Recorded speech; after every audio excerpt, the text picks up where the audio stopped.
अस्सलाम वालेकुम जी, आप लोगों को खुशामदीद कहते हैं हमारे शो में। उम्मीद करते हैं आप लोग खैरियत से होंगे।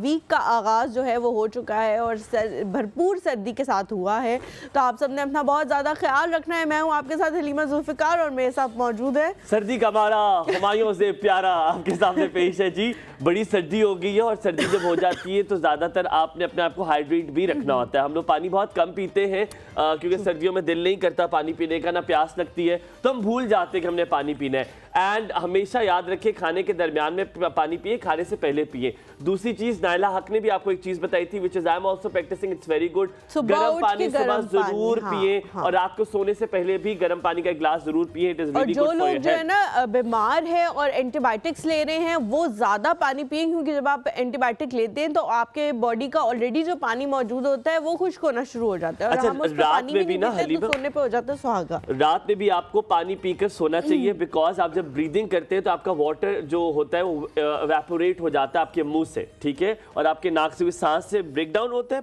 यकीनन आपको पता है ब्रेक डाउन ऑफ जब रेस्पिरेशन होती है तो उसमें ब्रेक डाउन ऑफ रिजुविनेट हो रही होती है आपकी तो पूरी आपने बॉडी। पानी पीना है। आप देखेंगे जब भी सुबह उठते बहुत सारे लोग का मुंह जो है सूखा हुआ होता है, वो इस वजह से कि आपने रात को सही तरह पानी नहीं पिया होता। वाटर इज वेरी इंपॉर्टेंट, तो पानी ज्यादा से ज्यादा पिए।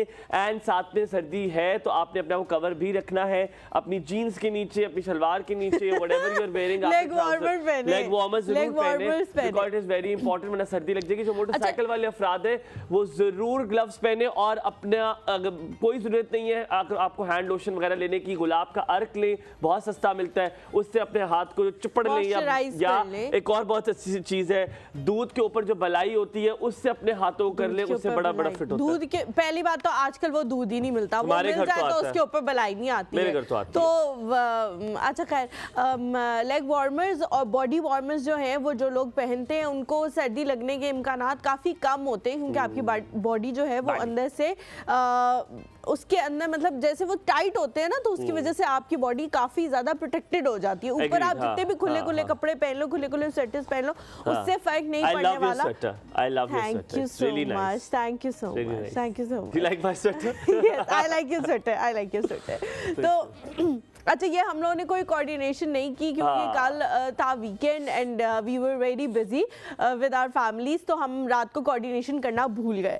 और सुबह जब मैं उठी तो मैंने सोचा कि मैं हुमायूं को मैसेज कर दूंगी, हुमायूं मैं ये पहन रही हूँ, ये कलर पहन रही हूँ, ये, लेकिन फिर मैंने कहा हुमायूं निकल चुका होगा या अगर नहीं भी निकला होगा तो उसने डिसाइड कर लिया होगा कि उससे क्या पहनना है। तो वो 8 बजे की। हाँ, तो मैंने कहा ये बड़ी बुरी बात है कि उस टाइम आप मैसेज करके अगले बंदे को बोल रहे हो कि मैं ये पहन रही हूँ, तो आप भी तब चलनी थी अगर तूने जो स्टेप बोला था तो मैंने नहीं किया मैसेज। और जब हम सुबह आए और हमने एक दूसरे को देखा तो ग्रीन कलर का ही हुमायूं ने स्वेटर पहना हुआ है और जीन्स पहनी हुई है, और पता नहीं यूजुअली हमारा होता है कि हमारी कोऑर्डिनेशन पता नहीं कैसे हो जाती है। अच्छा, इवन ये कि हमने दोनों ने स्वेटर्स भी एक ही जगह से, एक ही ब्रांड से एक ही जगह से लिए हुए, तो उससे भी हम बड़ा हंसे सुबह सुबह जब हमने। आई स्वेयर यार, मैं तो बता देता हूँ, मैंने पहले बताया था सुबह। मैं बता दूं कहाँ से लिया मैंने? लंडे से। मैंने लंडे से लिया यार, हम दोनों लंडे से लिए। अच्छा, हम सुबह जब आए तो हम दोनों बैठे हुए तैयार हो रहे, और हुमायूं ने कहा मेरा स्वेटर जो है ना इंग्लैंड, हमने कॉम्प्लीमेंट किया एक दूसरे को, अच्छा लग रहा है ये वो। तो हुमायूं ने कहा मेरा स्वेटर इंग्लैंड से आया। मैंने कहा अच्छा, मैंने कहा मेरा भी आया होगा लेकिन मैंने लंडे से लिया है। तो हुमायूं ने और मैंने एकदम मतलब, क्योंकि हुमायूं ने मुझे जैसे देखा ना, मुझे लग गया कि इससे भी लंडे से लिया, तो हमने चीख मारी है। पर मेरा आया इंग्लैंड से, किसी गोरे ने पहना होगा। ऑब्वियसली मेरा भी, ऑब्वियसली किसी ने पहना होगा। अच्छा, तुम अपना गैस करो। अच्छा, हम गैस कराते हैं। आप लोग बताएं कि हलीमा कितने का होगा? एक या आवाज में बताएं कितने का होगा? हाँ, स्वेटर कितने का होगा? 100-200 का? इतना लंडा कोई सड़क पर थोड़ी पड़ा हुआ है। 400 का? नहीं, तुमने 1400 का। 1400 का। मेरा स्वेटर कितने का होगा? मेरा वैसे वो वाला लंडा नहीं है। क्या कहे? 50 नहीं जी, नहीं हुमायूं, आपने प्रैक्टिकल वाले लंडे से लिए, थ्रिफ्ट से लिए? What is that? Thrift is an online Landa. No, मैंने तो प्रैक्टिकल वाला से लिया। नहीं, मैंने थ्रिफ्ट से लिया। नहीं, मैंने तो प्रैक्टिकल लिया है। और हुआ कि 700, अच्छा मैं बताता हूँ, 1500 का वो दे रहा था, और मुझे तो पता है बार्गेन करना कितना अच्छा था। 500 का लिए? 300 का। I am so sure कि उसने 1500 कहा होगा ना। हुमायूं के साथ अगर आप शॉपिंग पे जाते हैं ना, अगला बंदा कहता है ना 1500, हुमायूं कहता है 150 लिटरली उसमें से आगे से जो एक सिफर होता है ना मान भी जाते हैं, वो काट देता है और सरप्राइजिंगली वो मान भी जाते हैं। और अगर वो ना माने ना तो हमारी कहते हैं ये रहे पैसे और ये रहा मैं लेके जा रहा हूँ, चला जाता है ये और वो उसको रोकते नहीं है। ठीक है यार, नहीं ठीक है ठीक है ज्यादा इसी तरह नहीं यार, इस तरह टक टक करके तो मैं कभी भी नहीं गया ऐसे। इसके पहले में होते हैं ना थोड़े टक टक वाले जूते। अच्छा कभी हाँ यूजुअली वैसे यूजुअली। अच्छा हुमायूं सवाल सवाल पूछो पूछूं सवाल पूछो। अच्छा कैंप 2 पे आ जाए फिर पूछती हूँ सवाल हमारा वो। हाँ कैंप 2 के जूते पहने हुए आपने। हाँ जी तो दिल फेंक हो, दिल फेंक अच्छा दिल फेंक होना भी ना मुझे लगता है एक क्वालिटी है जो हर किसी में नहीं होती। कुछ लोग होते हैं, हमारे कुछ फ्रेंड्स होते हैं, ग्रुप ऑफ फ्रेंड्स जैसे कहीं जाते हैं ना तो उनमें एक बंदा जरूर ऐसा होता है जो हर किसी को देखे वो कैसा लग रहा है, वो कैसी लग रही है, हाँ ऐसी लग रही है, हाँ मेरा दिल आ गया। और अब आपका जो पूरा इवेंट होगा ना यार, वो दिल उस बंदे के पीछे होगा। उस बंदे वो बंदा खाना खा रहा है हम उसको देख रहे हैं, वो बंदा ये कर रहा है यार मैं तुम्हें दिखा, तुम दिल फेंक की सारी गलत डेफिनेशन है। अब आया देख दिल फेंक, जी दिल में फेंक है यार, तेरे भाई को प्यार हो गया, तेरे भाई को प्यार हो गया है। लड़कियां ऐसे नहीं करती, लड़कियां पता क्या आपके साथ जो लड़की है ना वो अगर दिल फेंक है तो वो आपको कहेगी यार वो वाला जो बंदा है ना वो मुझे अच्छा लग रहा है, मुझे अच्छा लग रहा है। अब हम पूरा इवेंट ख्वार हुए पड़े हैं उस बंदे के पीछे और हम उसको देख रहे हैं, वो खाना खा रहा है, वो ये कर रहा है, वो कर रहा है। और हमेशा अच्छा दिल फेंक पे इट्स नॉट जस्ट मैं बात बताऊं, इट्स नॉट इन दैट कॉन्टेशन जिसमें आप लोग सोच रहे जरूरी होता है। कभी-कभी आपको कोई आंटी होती है, बहुत अंकल होते हैं बड़े, आप कहते हैं यार वाह भाई ये खूबसूरती। कुछ लोग जो हुस्न परस्त होते हैं, इवन ये कि कभी-कभी आप किसी आंटी को देख के या मैं जैसे आंटी को देख के सोचती हूँ यार ऐसा बूढ़ा होना है, ऐसा बूढ़ा होना है, ये नहीं कि बूढ़े हुए तो मतलब अपने आप को छोड़ दिया और आप कह रहे हैं कि यार अब क्या जिंदगी और अब मैंने क्या पहनना होना, नहीं ऐसा बूढ़ा हो फिर तो बूढ़े पे भी चस्सा है ना मतलब। हाँ वैसे पर कुछ बूढ़े ऐसे होते हैं जो इतने खूबसूरती से वो बूढ़े हुए वो होते हैं, इतने ग्रेसफुल होते हैं ना कि आप कहते हैं यार ये वाला। लास्ट वीक हम बात कर रहे थे बॉबी देओल की कि जब वो अपनी जवानी में अच्छे नहीं थे और बूढ़े होके यार क्या वो उन्होंने कर दिया। वो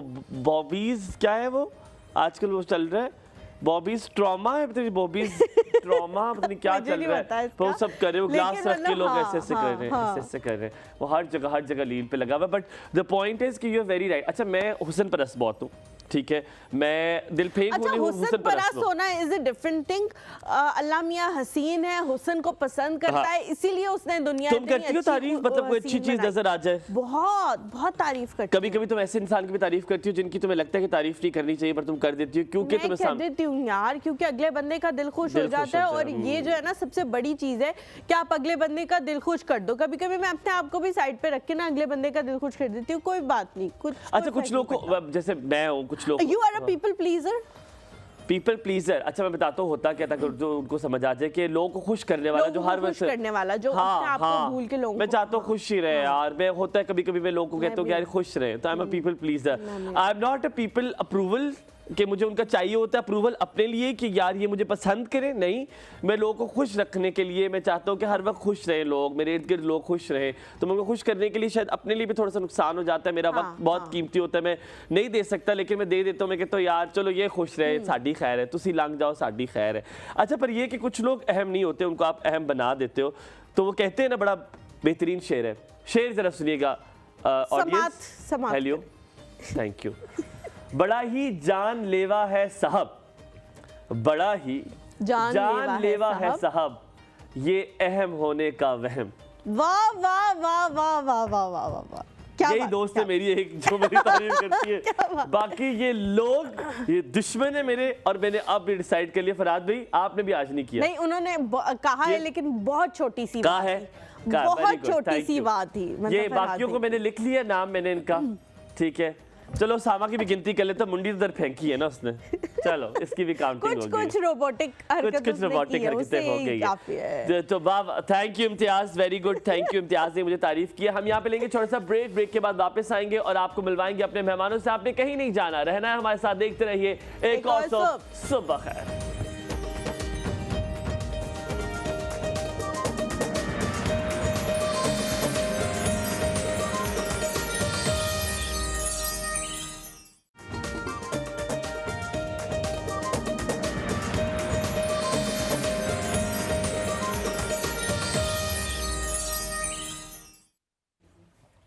जी वेलकम बैक आफ्टर ब्रेक। आप देख रहे हैं एक और सुबह, और आज का ये दिन जो है हमने शुरुआत की है बिस्मिल्लाहिर्रहमानिर्रहीम से, और इंशाल्लाह ताला ये पूरा हफ्ता जो है बरकतों वाला गुजरेगा और अल्लाह ताला आप लोगों की सारी परेशानियां और मुश्किलात जो है वो हल करे और ये मंडे का दिन बड़ा अच्छा गुजरे। यूजुअली मंडे का दिन बहुत रश होती है, बहुत ट्रैफिक होती है, लेकिन आज कंपैरेटिवली बहुत कम थी क्योंकि स्कूलों में हो गई हैं सर्दियों की छुट्टियां और हमें छुट्टियां नहीं मिलती।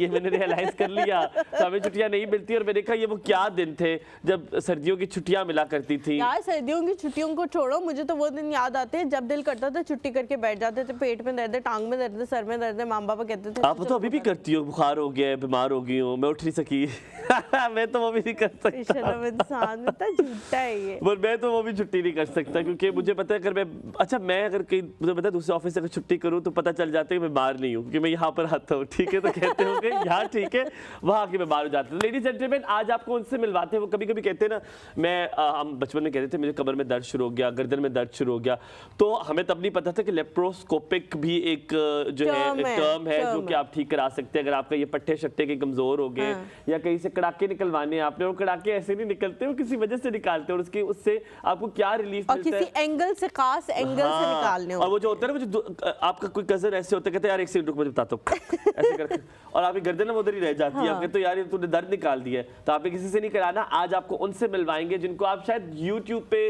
रील्स पे और बहुत सी जगहों पे आप जब करते होंगे, आप उनको देखते होंगे जो कड़ाके निकलवाते हैं।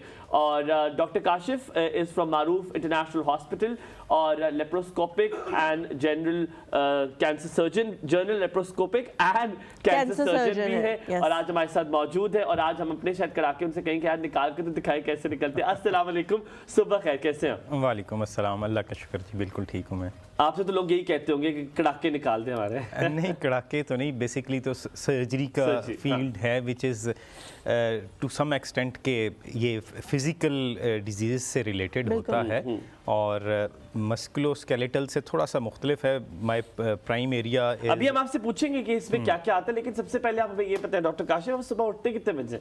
सुबह मैं 6:30। अच्छा, और सोते कितने बजे? सोने की कोशिश होती है कि रात को 10 बजे सो जाऊं, अक्सर 11 बज जाते हैं। अच्छा, चलो, you are early sleeper and early riser, early to bed early to rise. Doctor Kashif, सबसे पहली चीज, क्योंकि हमें भी हमने क्योंकि जितना पढ़ा और पढ़ने से नहीं बल्कि आप हमें सही समझा सकते कि लेप्रोस्कोपिक ये टर्म क्या है, और आप क्योंकि कैंसर सर्जन भी है, ऑफ कोर्स कैंसर के बारे में तो बहुत लोगों को अब अवेयरनेस है, बहुत सारे प्रोग्राम्स होते हैं, पर लेप्रोस्कोपिक टर्म क्या है, इसके अंदर क्या क्या आता है, आप क्या क्या बेहतर कर सकते हैं?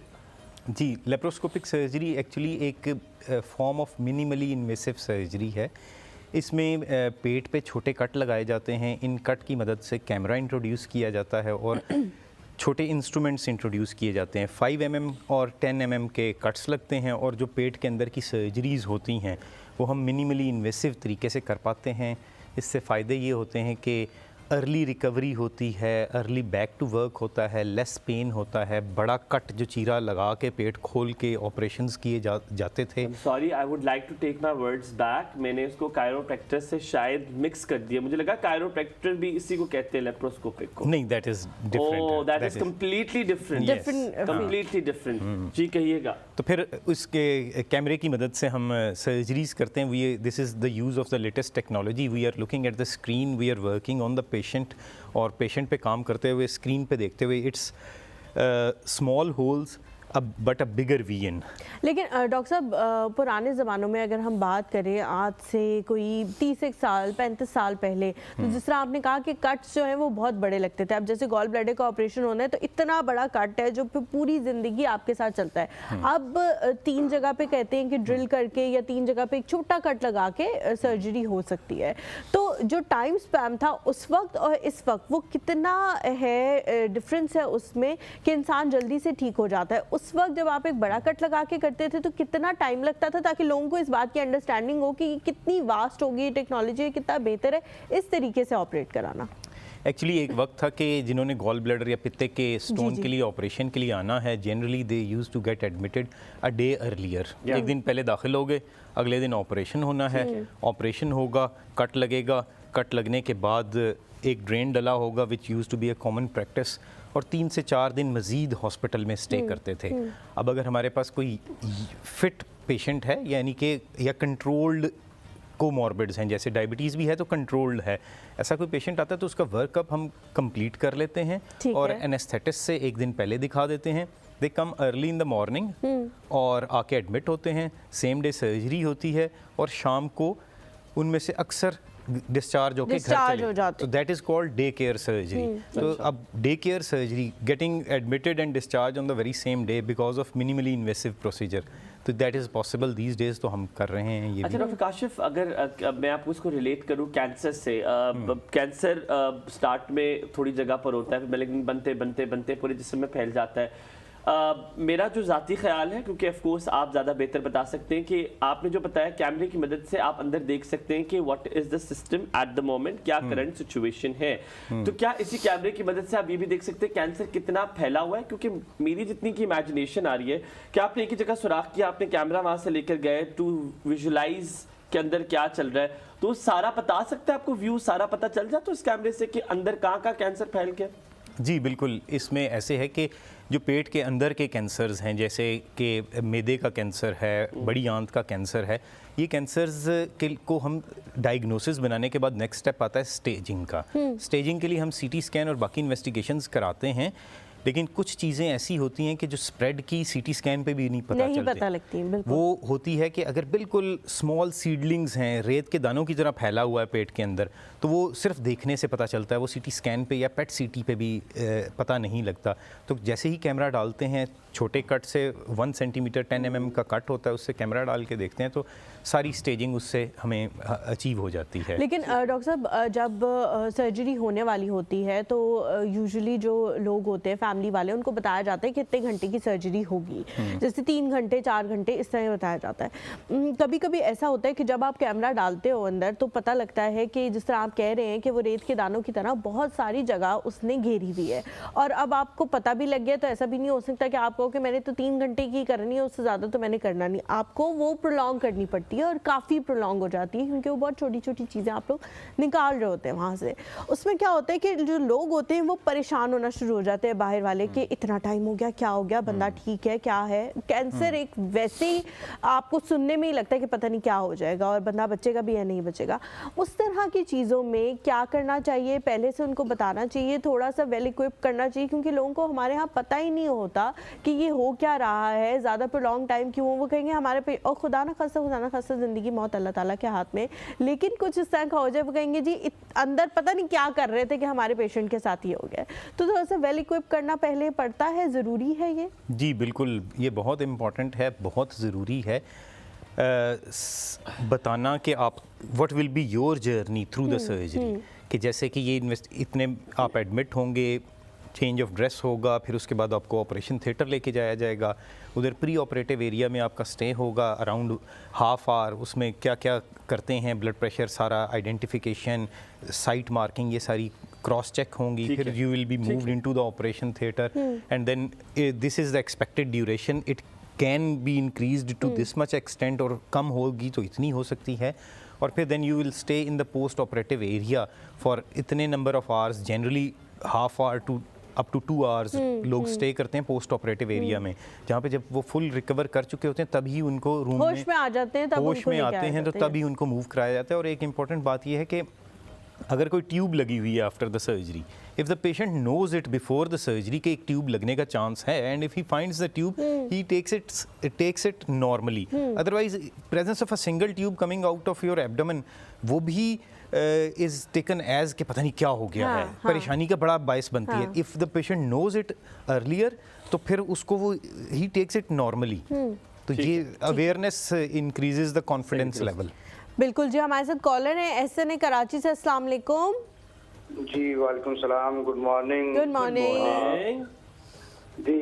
चूँकि अहम टॉपिक है तो मैं डॉक्टर साहब को ज़हमत दूंगा, उनसे सवाल करूंगा कि एक तो ये कि लेप्रोस्कोपिक सर्जरी बड़े ही अस्पताल जिनकी क्रेडिबिलिटी है वहाँ पे हो रही है, जहाँ सारी फैसिलिटीज मुहैया हैं और जो लोग अवेयर हैं वही जाते हैं। आम लोगों को जिनको अंदाजा नहीं वो कहते हैं भाई एक दिन में कैसे हो सकता है, हम तो 4 दिन में ही सही होते थे। और फिर एक मसला ये भी है कुछ जगह पूरी फैसिलिटीज नहीं है लेकिन उन्हें बहरहाल लेप्रोस्कोपिक सर्जरी को भी इंट्रोड्यूस कराया है या नहीं है। तो एक तो ये कि जब पेशेंट जाए वहाँ पे तो उसकी क्रेडिबिलिटी के हवाले से कौन सी अहम बातें मालूम कर ले। एक तो ये दूसरी बात ये है कि जैसे प्रोस्टेट है, हर्निया है या स्टोन है जो आ जाता है उसके हवाले से, इन बीमारियों के हवाले से या आई सर्जरी का भी एक मैंने देखा था, इनके हवाले से तो बहरहाल ये सुना है कि कामयाब है लेप्रोस्कोपिक। लेकिन जो इस तरह के कुछ अमराज हैं जो डायरेक्ट लंग से या किडनी से या लीवर से वाबस्ता हैं, उनमें क्या ये कामयाब है या नहीं? Thank you. ठीक है, बहुत शुक्रिया। थैंक यू जी, थैंक यू सो मच के लिए डॉक्टर साहब। जी, पहला क्वेश्चन का पार्ट तो था कि फैसिलिटीज़ अवेलेबल हैं। वेल, ये एक डिफ़िकल्ट टू असेस होता है। जो हॉस्पिटल्स और सर्जन्स या doctors over the period of time reputation develop करते हैं, that works in this regard. और सर्टनली कि वेल इक्विप्ड जगह हो तो इजी होता है, और इक्विप्ड होना एक रिलेटिव टर्म है। Gradually hospitals they keep on improvising और बेहतर होते जाते हैं।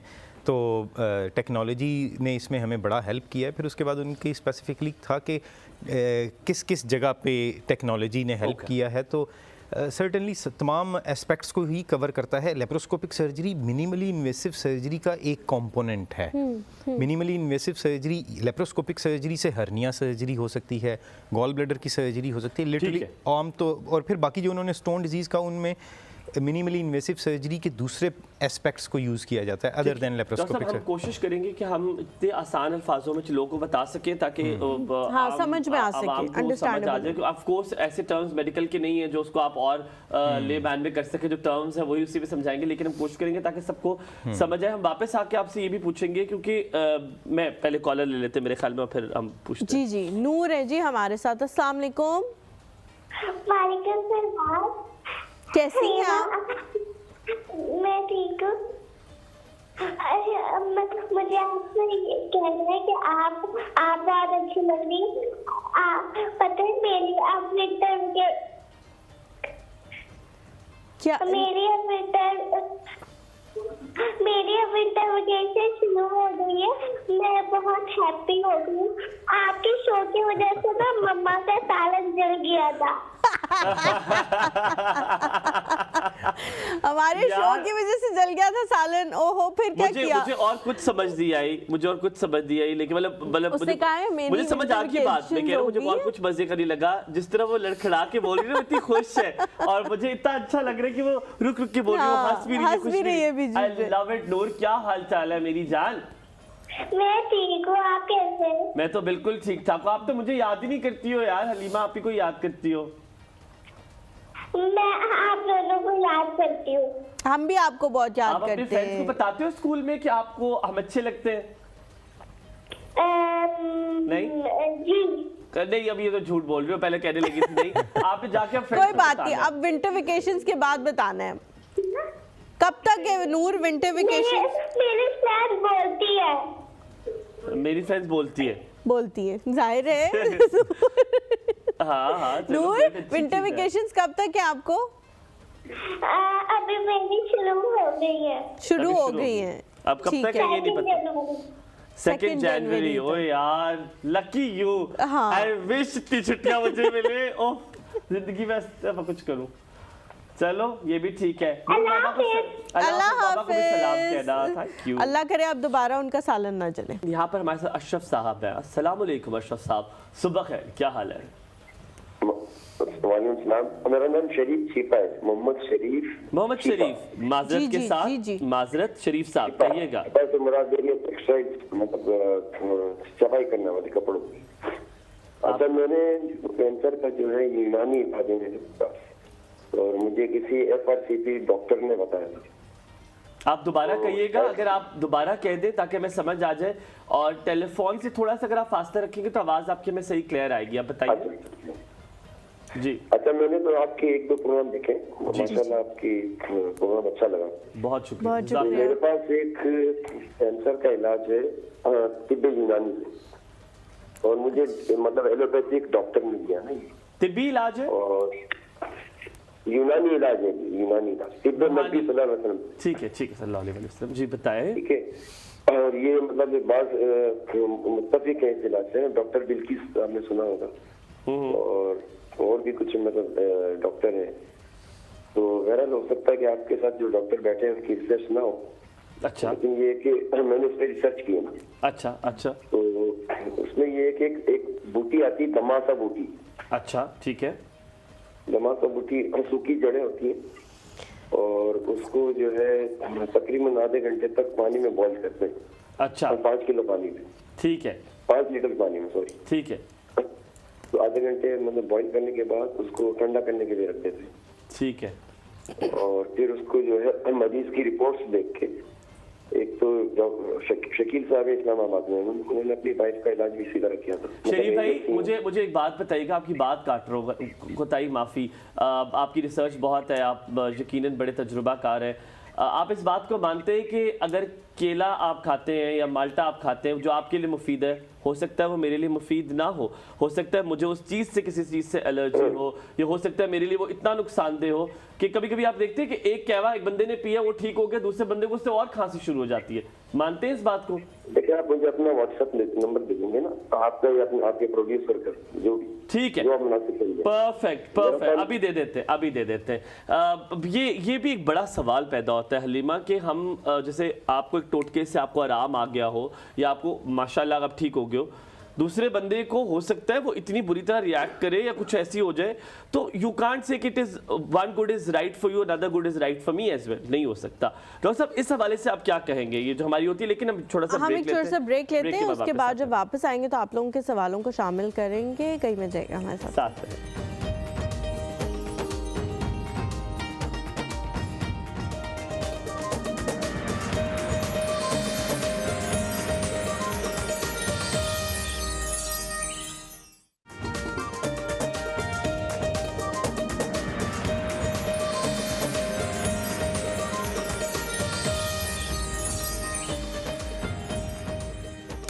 जी, welcome back to the show. Sorry, नहीं आप करें। मैंने कह दिया। अच्छा, ब्रेक पे जाने से पहले सवाल जिस तरह से आ रहे थे, एक तो वो बच्ची का सवाल था कि मैंने जो है सेकंड हाफ में मैं ये कहने वाली थी कि हम सेकंड हाफ में आपको अभी बताएंगे ज़रूर। जीपी के हवाले से उनका सवाल था कि लोगों को पता नहीं होता आपने किसके पास जाना है, तो वो जीपी के पास चले जाते हैं, काफ़ी अर्सा वो उनकी ट्रीटमेंट करते रहते हैं, और फिर जब वो उनको रेफ़र करते हैं तो केस जो है वो वर्स्ट हो चुका होता है, सेकेंड स्टेज, थर्ड स्टेज, इस तरह से हो सकती है। तो जीपी को भी कैसे फौरन से पता लग सकता है कि इनको जो सिम्टम्स आ रहे हैं वो कैंसर के हैं, और खुद भी इंसान को थोड़ी अवेयरनेस कैसे हो सकती है कि वो जाए ही उस बंदे के पास जो इसका इलाज करता है, जीपी के पास वो जाए ही ना? देखिए, जीपी हमें एम्पावर और अवेयरनेस की स्प्रेड करने की ज़रूरत है अमंग्स द पब्लिक। जितने अवेयर होंगे उतना बेहतर अर्ली प्रेजेंट करेंगे, और फिर उसके बाद जीपीज़ की भी कंटिन्यूइंग मेडिकल एजुकेशन मींस के डिग्री ले ली, अब 20 साल गुजर गए और नॉलेज वहीं पे है, तो कुछ ना कुछ रिफ्रेशर कोर्सेज, कुछ ना कुछ आप पर्चियाँ ना लिखते रहे, आप अपने लिए भी कुछ करें। हाँ तो एक्चुअली ग्रो करना पड़ता है आपको, और चीज़ें तब्दील हो रही हैं, और आपने देखा है दुनिया में बड़ी रैपिडली चीज़ें तब्दील हो रही हैं। तो आप डॉक्टर साहब, आपने इतनी अच्छी बात की, मैं चाह रहा हूँ कि एम्फसाइज मैं कर लूँ। मेरा ख्याल है आप जिस प्रोफेशन में भी हैं, आपको एडवांसमेंट के साथ अपने आप को तब्दील करना चाहिए। जैसे एडवांसमेंट आ रही है, आपको अपने आप को अप टू डेट रखना चाहिए। It's a very good point जो हम लोग नहीं समझते हैं, और हम फिर क्या करते हैं, जो हमारी स्कूल ऑफ साइकोलॉजी होती है, हम उस पर दूसरों पे एम्फसाइज कर रहे होते हैं, और आप उसको फिर अदब में कह भी नहीं सकते कि जो आप कह रहे हैं सही नहीं बात है, पुरानी रह गई है। अब बातें बदल चुकी हैं। हमारे साथ जैनब है। जैनब, अस्सलाम वालेकुम, सुबह खैर, क्या हाल चाल?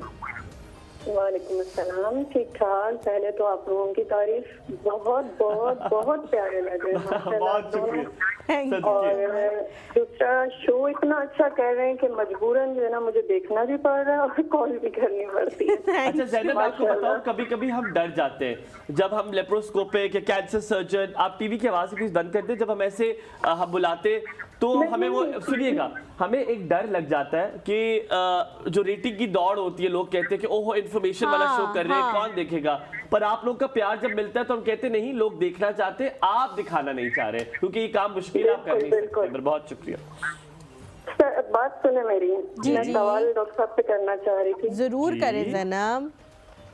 डॉक्टर साहब अस्सलाम वालेकुम। वालेकुम अस्सलाम। सर मेरे जो है ना ब्रेस्ट में दोनों साइड जो है ना गिल्टियाँ हैं, एक साइड एक है और दूसरी साइड 2 है। तो मैंने यानी कि कैंसर स्पेशलिस्ट जो हैं उनसे भी चेकअप वगैरह करवाया, बहुत पेन करती हैं मुझे। तो डॉक्टर जो है उन्होंने कहा कुछ नहीं है, फिर यानी कि सारे टेस्ट किए, वो करवा के दोबारा। तो ये मैंने आपका भी प्रोग्राम सुना है, तो मैं एक सवाल ये पूछना चाह रही थी कि दोबारा फिर से वो कह रहे हैं 4 महीने बाद दोबारा से टेस्ट करवाएं, मेमोग्राम करवाएं, ये वो सब कुछ, तो इतना यानी एक्सपेंसिव हो जाता है। तो आप यानी कि इस आपके जो ट्रीटमेंट है इससे आप गिल्टी को चेक कर सकते हैं कि इसमें कैंसर है या नहीं, या इसको अंदर ही दिया है। ज़ैनब, वैसे पहले आपने जब डायग्नोज कराया था तो उन्होंने कह दिया था कैंसर है, या अभी तक आपने डायग्नोज ही नहीं कराया? नहीं, वो कह रही है कि कैंसर नहीं है।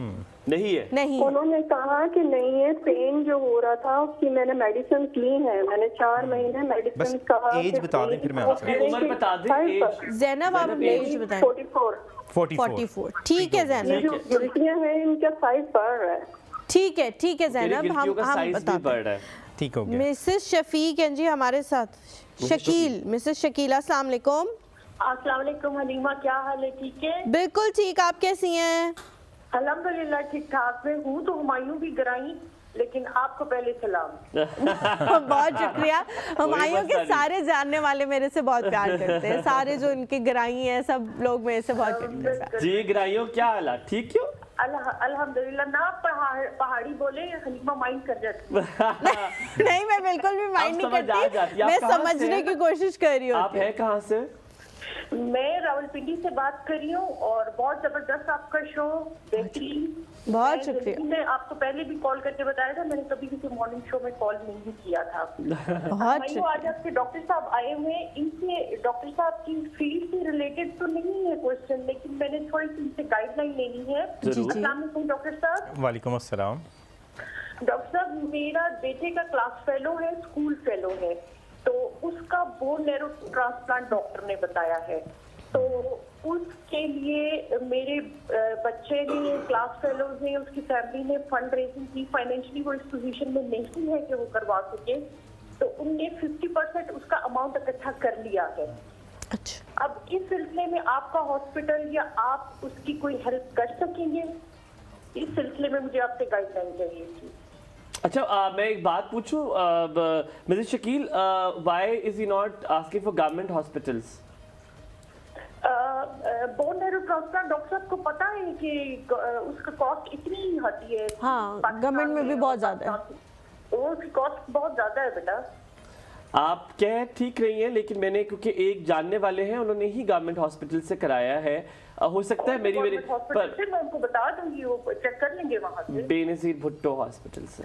अच्छा, बीवीएच में तो मेरी अपनी बेटी भी होती है, मैं उसको आप उनसे पूछें। हाँ उसमें है। हाँ। मैंने खुद मुझे जानने वाला है। फैमिली बेचारी उस बच्चे की वजह से। पर ये बड़ा अच्छा सवाल है। नहीं, लेकिन आपने थैंक यू सो मच कि आप इतनी ज्यादा उसके बारे में, बच्चे के बारे में कंसर्न हैं कि आप उसके लिए कॉल करके हो सकता है डॉक्टर साहब को ज्यादा इंफॉर्मेशन हो कि वो किससे सस्ता होगा। में हम सारे उसके फ्रेंड्स एंड फैमिली की आप सोच नहीं सकते। अल्लाह ताला सेहत दे उसको, उसके लिए आसानियां बात करे, आसानियां करे उसके लिए। एक ग्रुप का है तो मुझे तो लगता भी अपने बेटे की तरह है, अल्हम्दुलिल्लाह। बिल्कुल ठीक कह रही हैं, हम सबके लिए वो बच्चों की तरह है। अल्लाह ताला उसको सेहत दे और उनकी मुश्किलात को आसान करे। हम कोई और कॉल नहीं लेंगे, पहले इसी का जवाब लेंगे। अगर आप मैं इससे पहले वाला क्वेश्चन जो ब्रेस्ट कैंसर से रिलेटेड था, because breast cancer is the most common cancer here in Pakistan और one of the leading causes जो ऑफ डेथ बिल्कुल वुमेन में कैंसर रिलेटेड डेथ, और इसका इंसिडेंस एशिया में पाकिस्तान में हाईएस्ट इंसिडेंस है ब्रेस्ट कैंसर का। 1 out of every 8th female will get a breast cancer in her lifetime. That makes it a very common common हर किसी के घर में एक पेशेंट होगा। और उनका क्वेश्चन चूंकि सिम्टम्स और अर्ली डिटेक्शन और वार्निंग साइंस से रिलेटेड था, तो मैं इसके पे थोड़ा सा कुछ चंद एक पॉइंट्स हैं जो कि पब्लिक की अवेयरनेस के इम्पोर्टेंट। जरूर sir. Early detection breast cancer की बहुत इंपॉर्टेंट है। It is a curable disease. Early जब भी डिटेक्ट होता है तो ये मुकम्मल तौर पे तकरीबन मोर देन 90% बिल्कुल ठीक हो जाते हैं पेशेंट्स। अर्ली डिटेक्शन का ये फ़ायदा होता है कि जो ब्रेस्ट कैंसर के लिए सर्जरी रिक्वायर्ड होती है, जिसमें पूरी छाती उतारनी पड़ती है टिपिकली, उसमें ब्रेस्ट कंजर्वेशन हो सकती है, सिर्फ ट्यूमर को निकालना पड़ता है। नंबर 2 फ़ायदा, एक जान बचती है, एक सर्जरी की एक्सटेंट कम हो जाती है। तीसरा फ़ायदा ये होता है कि एट टाइम्स कीमोथेरेपी की ज़रूरत भी नहीं पड़ती अगर बहुत अर्ली डिटेक्ट हो जाए। तो ये 3 मेन फ़ायदे हो गए। अच्छा, ओके, ठीक है। सो तो ये सर्जरी से ही सारा काम हो जाता है, कीमो की ज़रूरत नहीं पड़ेगी। Very early detection. फिर उसके बाद how to detect it early, that is the question. ये कि कैसे अर्ली उसको डायग्नोज किया जाए, उसके बारे में पता चले कि वो है तो कि नहीं। उसमें ये है कि हर एक फीमेल को पता होना चाहिए कि आफ्टर द पीरियड्स उन्होंने breast self examination monthly basis पे करनी है। तो starting from the age of 20 every female should continue with this routine. फिर उसके बाद आ जाता है कि स्क्रीनिंग होनी चाहिए। स्क्रीनिंग है, screening mammogram is advised at the age of 40 years. 40 साल की उम्र में तमाम ख़वातीन को मेमोग्राम करा लेना चाहिए ताकि डिजीज़ अर्ली डिटेक्ट हो जाए। फिर उसके बाद अगर किसी को भी कोई गिल्टी या स्वेलिंग फील होती है ब्रेस्ट में, तो ये एक इम्पॉर्टेंट फाइंडिंग है और इसको सीरियसली लेना चाहिए। और इसको, लेकिन अच्छी खबर ये है कि मोस्ट ऑफ द स्वेलिंग्स, ज़्यादातर जो गिल्टियाँ फील होती हैं वो कैंसर नहीं होती, तो बहुत परेशान होने की ज़रूरत नहीं है। बट अच्छा डॉक्टर साहब, जनरली लोग कहते हैं, सॉरी मैं आपकी बात काट रही हूँ, कि जो जिनमें दर्द होता है वो भी कैंसर वाली नहीं होती, तो इसलिए शायद डॉक्टर्स ने उनको कहा है कि आपकी कैंसर वाली नहीं, लेकिन वो कह रही साइज बढ़ रहा है। कि उन्होंने कहा था मेरी गिल्टियां बढ़ भी रही हैं, छोटी नहीं हो रही, ना खत्म हो रही है दवाई से, तो क्या ये डेंजरस है? जल्दी से बता दे, फिर अगला कॉलर ले। मोस्ट लाइकली डेंजरस नहीं है, ठीक है। जिस तरह वो बता रही हैं उससे अंदाज़ा हो रहा है कि वेरी स्लोली, बहुत स्लोली इंक्रीज इन साइज़ है। कैंसर का इंक्रीज इन साइज़ तेज़ी से होता है, कैंसर पेन कॉज नहीं करता और अल्ट्रासाउंड और मेमोग्राफी पे फीचर्स नज़र आते हैं। फिर उसके बाद डायग्नोसिस, अगर सीरियस डाउट हो तो फिर एडवाइस किया जाता है कि बायोप्सी कर ली जाए नीडल के साथ। ठीक है जी, ठीक है। मारिया की कॉल ले लेते हैं। अस्सलाम वालेकुम। वालेकुम सलाम। कैसी है मारिया? मारिया आप कैसी हैं? बिल्कुल ठीक, अल्हम्दुलिल्लाह। जी मारिया बोले। अस्सलाम जी वालेकुम अस्सलाम। क्या हाल है आपका? बिल्कुल ठीक, अभी हमने बताया बड़ा फिट है यार, बताओ क्या कहोगी? अच्छा, मैंने बात करनी थी, तो मेरे जो बाल है ना जी, वो अभी बहुत गिरने लगे। पहले मेरे बाल इतने हेल्दी थे, तो अभी गिरने लगे हैं। ठीक है, इतने ज्यादा गिरते हैं बाल कि मैं अभी कुछ अर्सा हो गया गिरने लगे हैं। तो अच्छा, मेरे बहुत भारी बाल थे, अभी बहुत ज्यादा गिरने लगे। ये 6 दफा कहा आपने, पता चला से आगे क्या हुआ है? जी बस यही मसला है जी। चलो इसके भी सवाल का जवाब दे देंगे हम सेकंड हाफ में देंगे। मुझे हलीमा को जो नाइला आपने टोटके बताया वो हम आपको बता देंगे, ठीक है? ठीक है, थैंक यू जी, थैंक यू सो मच। हम कैंसर के बारे में बात कर रहे हैं और उससे गिरने वाले बालों के बारे में बात कर रहे हैं, लेकिन हम सेकंड हाफ में कोशिश करेंगे आपको बालों का टोटका बता दें। ठीक है, ठीक है डॉक्टर साहब। अब सवाल आ गया, एक मैं पूछूं सवाल? अगर नहीं, उनका रह गया। अच्छा पूछो, वो बोन मैरो का, अगर डॉक्टर साहब अगर वो बता दें, आपकी नॉलेज में कुछ ऐसा है कि जहाँ पर कैंसर का इलाज थोड़ा सस्ता हो, कम हो, या कुछ इनके लिए आसानी पैदा हो सके, अगर आप इसमें कुछ कर सकते हैं। यकीनन आप भी एक डिफिकल्ट पोजीशन पे, आप you don't own the hospital, आपका अपने नहीं है, लेकिन आप भी डॉक्टर हैं, लेकिन अगर आप कुछ इस तरह बताओ तो शायद हमारे लिए सबका जारिया हो जाएगा। एक्चुअली ये फील्ड हीमाटोलॉजिस्ट और हीम ऑन्कोलॉजिस्ट का जो ब्लड कैंसर से रिलेटेड डील करते हैं, तो इसमें बोन मैरो ट्रांसप्लांट सेंटर भी है रावलपिंडी में, फिर BBH में फैसिलिटी भी है, और इसके अलावा काफ़ी सारे सेंटर्स हैं ये कर रहे हैं। Actually it's a costly treatment because इसमें जो इम्यूनोसप्रेसिव मेडिकेशंस चाहिए होती हैं ताकि इम्यून रिजेक्शन ना हो जाए, जो ट्रांसप्लांट कर रहे हैं वो रिजेक्ट ना हो, तो इम्यूनिटी को सप्रेस किया जाता है, तो वो मेडिकेशंस जो हैं वो कॉस्ट को इंक्रीज़ करती हैं। बट और इसमें सर्टेनली जब भी मतलब चीज़ें ही एक्सपेंसिव इस्तेमाल होती हैं, ऐसा नहीं है कि अस्पताल वो पैसे ले रहा है, डॉक्टर वो पैसे ले रहे हैं। लेकिन भुट्टो हॉस्पिटल में वो चेक कर लें। हाँ बिल्कुल चेक कर लें। और उसके अलावा ये है कि जो ट्रीटमेंट है ये एक्चुअली डॉक्टर से के प्रॉब्लम से ज़्यादा ये एक सोसाइटी का प्रॉब्लम है, जिसमें NGOs का रोल है, जिसमें जो इन्फ्लुएंसर्स हैं उनका रोल है, तो ये साराओं का ने मिल के लेके चलना होता है। इंशाल्लाह इंशाल्लाह बच्चे के लिए बहुत बेहतर होगा। तस्लीम है जी हमारे साथ रावलपिंडी से। अस्सलाम वालेकुम। अस्सलाम वालेकुम। जी वालेकुम अस्सलाम। मैंने ये पूछना था कि मेरी साइड पे ना बगल में गिल्टियाँ हैं। अच्छा। उनका कभी कभार पेन तो होती है, लेकिन ये है कि वो बढ़ नहीं रही और ख़त्म भी नहीं हो रही। ठीक तो है। उसके हवाले से मैंने जानना था। कोई मेडिसिन ले रही हैं आप? कैंसर ही है। कोई मेडिसिन ले रही हैं आप? नहीं, मैंने जो है चेकअप करवाया था तो डॉक्टर ने कहा था कि ये खतरनाक नहीं है। पहले तो ऑपरेशन बताया था आपकी डॉक्टर ने एज क्या है? काट के निकाली जाए। मेरी 22 ईयर। और कितने अरसे से हैं ये गिल्टियाँ, कितने टाइम से हैं आपको?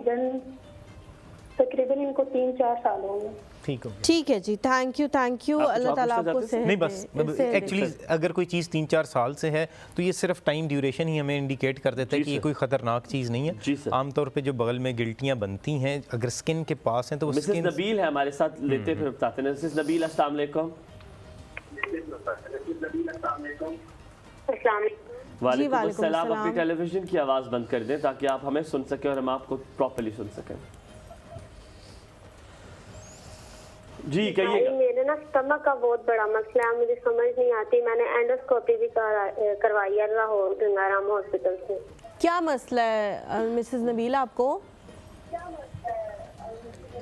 पता नहीं, मेरे स्टमक में बहुत ज्यादा पेन होती है। 10-15 दिन फर्क नहीं पड़ता, जितनी मर्जी मैं मेडिसिन यूज कर लूं, स्टमक से पीछे को जाती है, कमर में बहुत ज्यादा। आप इसमें हेल्प कर सकते हैं? हाँ नहीं, मैं आंसर तो कोई सवाल नहीं, आपने कोई उनसे पूछा? नहीं, मैंने मजीद कुछ नहीं पूछना, मैं इसका आंसर दे दूंगा। ठीक है, थैंक यू जी, thank you so much for calling. जल्दी से बता दें पहले तो बगल में गिल्टी वाला, बगल में गिल्टी वाला मसला नहीं है वो। अगर जनरली ये स्किन रिलेटेड होती हैं, इसका ट्रीटमेंट जनरली इसको सेबेशियस सिस्ट कहा जाता है और स्किन रिलेटेड होती है। और ये डर्मेटोलॉजिस्ट का केस है या अगर तो बहुत छोटी साइज में है तो डर्मेटोलॉजिस्ट मैनेज कर सकते हैं, बट अगर किसी एक भी स्पेशलिटी के डॉक्टर ने देख लिया है तो मेरे ख्याल से काफ़ी है। वो कह रहे हैं नहीं इसमें कोई मसला नहीं है, ये खुद ही डिसॉल्व हो जाएंगी। तो क्या इस बात पे आप ठीक हो, मतलब मुतमईन हो, या वो कह रहे हैं अगर आपको बुरी लग रही हैं या आपको काम करने में उन्होंने बताया कि बुरी लग रही है तो उन्होंने शुरू इनिशियली में कहा था कि मैं इसको रिमूव कर देता हूँ ऑपरेट करके? बेहतर तो यही होता है कि सर्जिकली रिमूव कर देना चाहिए इसको।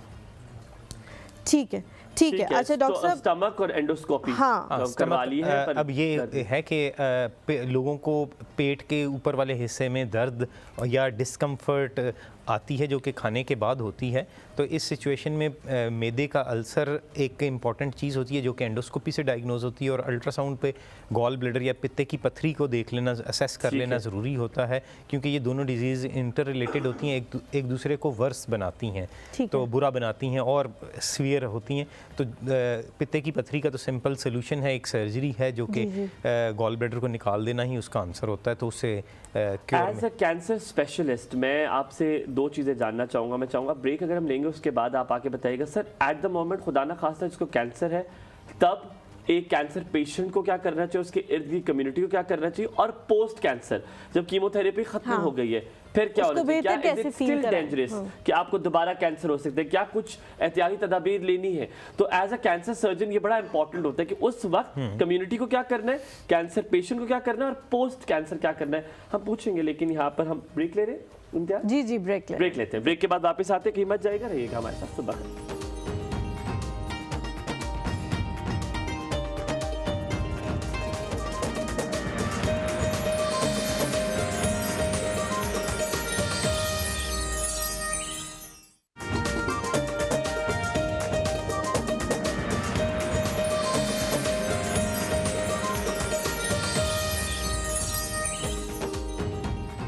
जी, welcome back to the show. हम लोग कैंसर के हवाले से आज बात कर रहे हैं और बहुत इंपॉर्टेंट टॉपिक है। ज़्यादा से ज़्यादा वो लोग कॉल करके सवाल पूछें जिनका कोई मसला है, ताकि हम भी उनको जवाब दे के एक तो सदका जारिया हो हमारे लिए और उनकी हेल्प हो, और बहुत सारे लोगों को बहुत अवेयरनेस मिलेगी जो कॉल करके बहुत एक्सपेंसिव, और लोग जो हैं वो ख़वातीन अपने आप को इतना सीरियस भी नहीं लेती और कहती हैं कि हो जाएगा, ठीक हो जाएगा। तो इस तरह का कोई सवाल है तो आप लोग कॉल करके पूछ सकते हैं।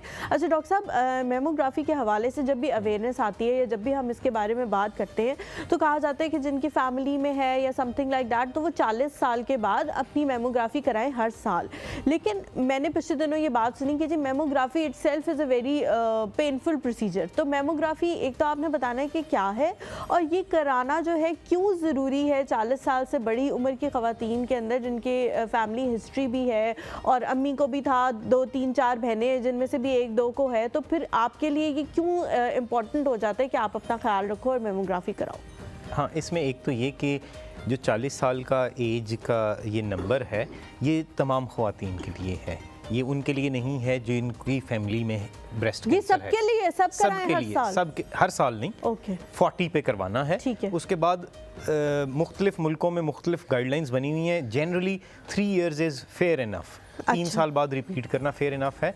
और जिनकी फैमिली में ब्रेस्ट कैंसर है उनके लिए एक जनरल एडवाइस है कि उनकी फैमिली में जिस किसी को भी ब्रेस्ट कैंसर हुआ था, अगर वो जिस एज पे भी हुआ था, अगर लेस देन 40 पे हुआ है तो आपने उस इंडिविजुअल की एज से 5 साल पहले से अपनी स्क्रीनिंग स्टार्ट कर देनी है। अच्छा, ठीक है, ताकि वो हो जाए। हमारे साथ हुमैरा अरशद हैं जी। अस्सलाम वालेकुम हुमैरा आंटी, क्या हाल चाल है? बिल्कुल ठीक हुमायूं, आप कैसे हैं? बिल्कुल ठीक। हमें जैसे PCR से पता चलता है ना कि हुमैरा आंटी कॉल है, हम कहते हैं जी हमारी हुमैरा आंटी है। जी। अच्छा, आज मैंने आपके डॉक्टर साहब से एक सवाल करना है। जरूर मेरा, जरूर करें। डॉक्टर साहब अस्सलाम वालेकुम। वालेकुम अस्सलाम। डॉक्टर साहब, मैंने पूछना था, मेरा कोई 4-5 साल पहले मेरा यही लेप्रोस्कोपी से हुआ था गॉल ब्लैडर का ऑपरेट ना, तो मेरा काफ़ी मसला बन गया था कि मेरे पेट के नीचे पस पड़ गई थी और काफ़ी ज़्यादा मुझे प्रॉब्लम हो गया था जो 4-5 महीने रहा। और अभी 5 साल गुजरने के बावजूद भी मुझे उसमें पेट में ना जलन और पेन होती है किसी वक्त अचानक। तो इसका क्या है? हालांकि मैं बहुत दिखाया है किया है, लेकिन वो कहते हैं जी कुछ नहीं है, ऐसे ही है।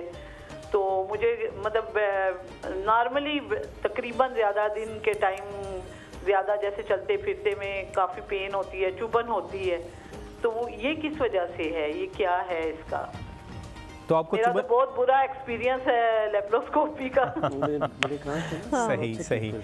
तो आपको चुभन कहाँ पे होती है? पेट में स्किन वाले एरिया में या पेट के अंदर चुभन महसूस होती है? ये नाक के नीचे पेट के अंदर स्पेशली राइट साइड पे ज्यादा होती है। ठीक हो गया। तो काफी ज्यादा होती है। काइंडली इसका कुछ मुझे बताएंगे कि मैं डायबिटिक भी हूँ, तो काइंडली मुझे कुछ इसका हल बताएं कि ये थोड़ा सा मुझे बहुत ज्यादा तंग करता है ये। ठीक है हुमैरा आंटी, हम जरूर बताते हैं। थैंक यू जी, thank you so much for Seemi call के बाद हम पूछते हैं। अस्सलाम वालेकुम सीमी, सुबह खैर, क्या हाल है? अस्सलाम वालेकुम, सुबह खैर। वालेकुम अस्सलाम। बहुत प्यारे लग रहे हैं आप दोनों। थैंक यू, बहुत शुक्रिया जी। अच्छा, डॉक्टर साहब से सवाल था मेरा जी कि अगर जिस तरह ये आपके नीचे लिखे हुए भी सवाल चल रहे हैं कि पेट की अंतड़ियों वगैरह के जो मसाइल हैं उनके लिए, तो मुझे ये पूछना था कि अगर ओपन सर्जरी हुई हो मोटी शक्ल में, वर्टिकल मतलब, तो फिर ये लेप्रोस्कोपी से गॉल ब्लैडर का हो सकता है सर्जरी?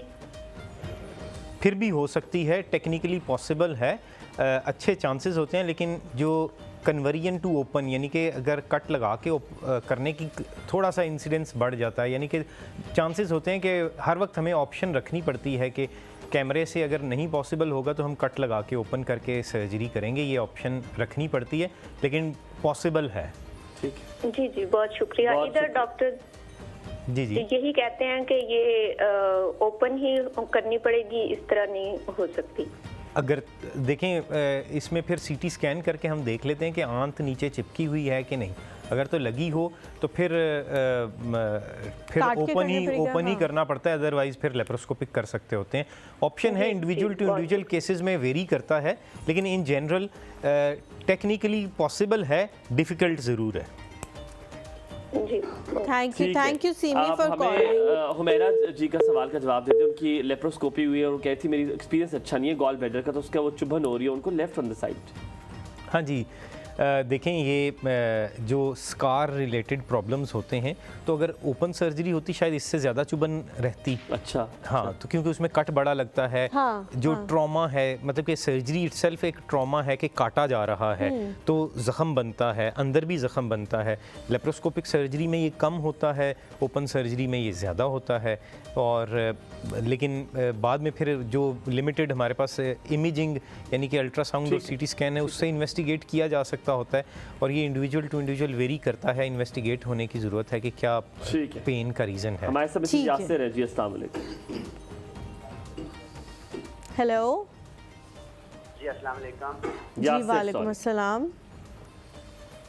जी मैम, ये बात करें। आप मिसेस यासिर। जी वालेकुम अस्सलाम। कैसी है मिसेस यासिर? वालेकुम अस्सलाम जी, बिल्कुल ठीक। जी, क्या पूछना चाहते हैं? मैंने ये पूछना था कि मेरी सर्जरी हुई है ना ब्रेस्ट की, तकरीबन 10 साल पहले हुई है और एक जो है ना वो 8 साल पहले। तो इनमें मुझे अब पेन होती हैं। अब चेक करवाई है अल्ट्रासाउंड के जरिए, तो वो चावल के दाने की तरह आई है, बारीक बारीक। क्या है चावल के दाने की तरह? अंदर सिस्ट है? मतलब कोई नॉर्मल है, पेन वगैरह थोड़ा बहुत होता है। सर आप कुछ पूछना चाहते हैं? नहीं है। अभी मसला क्या है?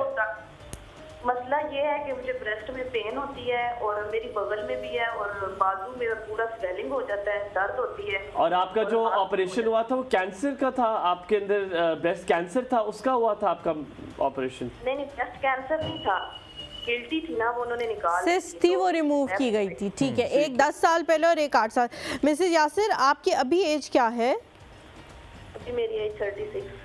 36। नहीं बस ठीक है, मेरे ख्याल से मैं एक जनरल आंसर दे देता हूँ ताकि बाकी लोगों के लिए ठीक है। ठीक है, थैंक यू जी, thank you so much for calling. Yasir शुक्रिया कॉल करने का। जी सर। एक्चुअली जहाँ कहीं पे भी सर्जरी होती है वहाँ पे स्कारिंग होती है। स्कारिंग सामने जो है ज़ख़म की तरह नज़र आती है जिल्द पे, और इसी तरह अंदर भी स्कार बनता है। ये स्कार कभी कभार पेनफुल हो होता है और इसमें कुछ मेडिकेशंस होती हैं, वो लेते हैं तो काफ़ी हद तक इसमें आराम आ जाता है।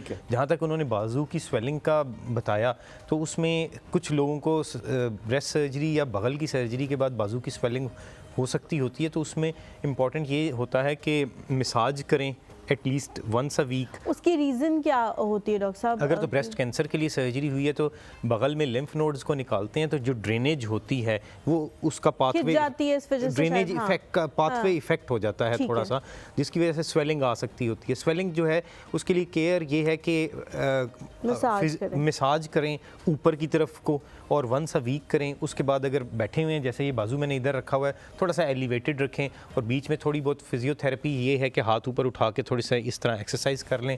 समटाइम्स कुछ लोग सॉफ्ट बॉल लेते हैं, उसको यूज़ कर लेते हैं, तो ये एक कॉमन प्रॉब्लम होता है सर्जरी फॉर ब्रेस्ट कैंसर। तो मतलब परेशानी वाली तो कोई बात नहीं है, ये मैनेजेबल प्रॉब्लम होता है। ठीक है। कशफ राना है जी हमारे साथ। अस्सलाम वालेकुम कशफ। अस्सलाम वालेकुम, सुबह बखैर। कैसे मिजाज हैं आपके? बेहतरीन मिजाज है हमारे भाई, आपके कैसे मिजाज है? जी अल्हम्दुलिल्लाह, मैं भी ठीक हूँ, टिप टॉप मजे में हूँ। और डॉक्टर साहब से सवाल था मेरा। जरूर पूछें। अस्सलाम वालेकुम। वालेकुम अस्सलाम। डॉक्टर साहब, मेरी सिस्टर इन लॉ हैं, तो उनकी टांगों में बड़ी शदीद दर्द रहती है और उनकी वेनें जो है ना, टांग की वेन जो है वो फूल गई हैं, जैसे ब्लू हो गई हैं, बहुत डार्क ब्लू। पहले एक टांग में थी, अब दूसरे में हो गई है। तो डॉक्टर्स को भी चेक करवाया है, वो बेचारी बड़े, उसने मेडिसिन भी बड़ी खाई लेकिन उसको फर्क नहीं पड़ रहा। कशफ, स्पॉट्स भी है टांग पे? जी टांग पे स्पॉट्स भी हैं?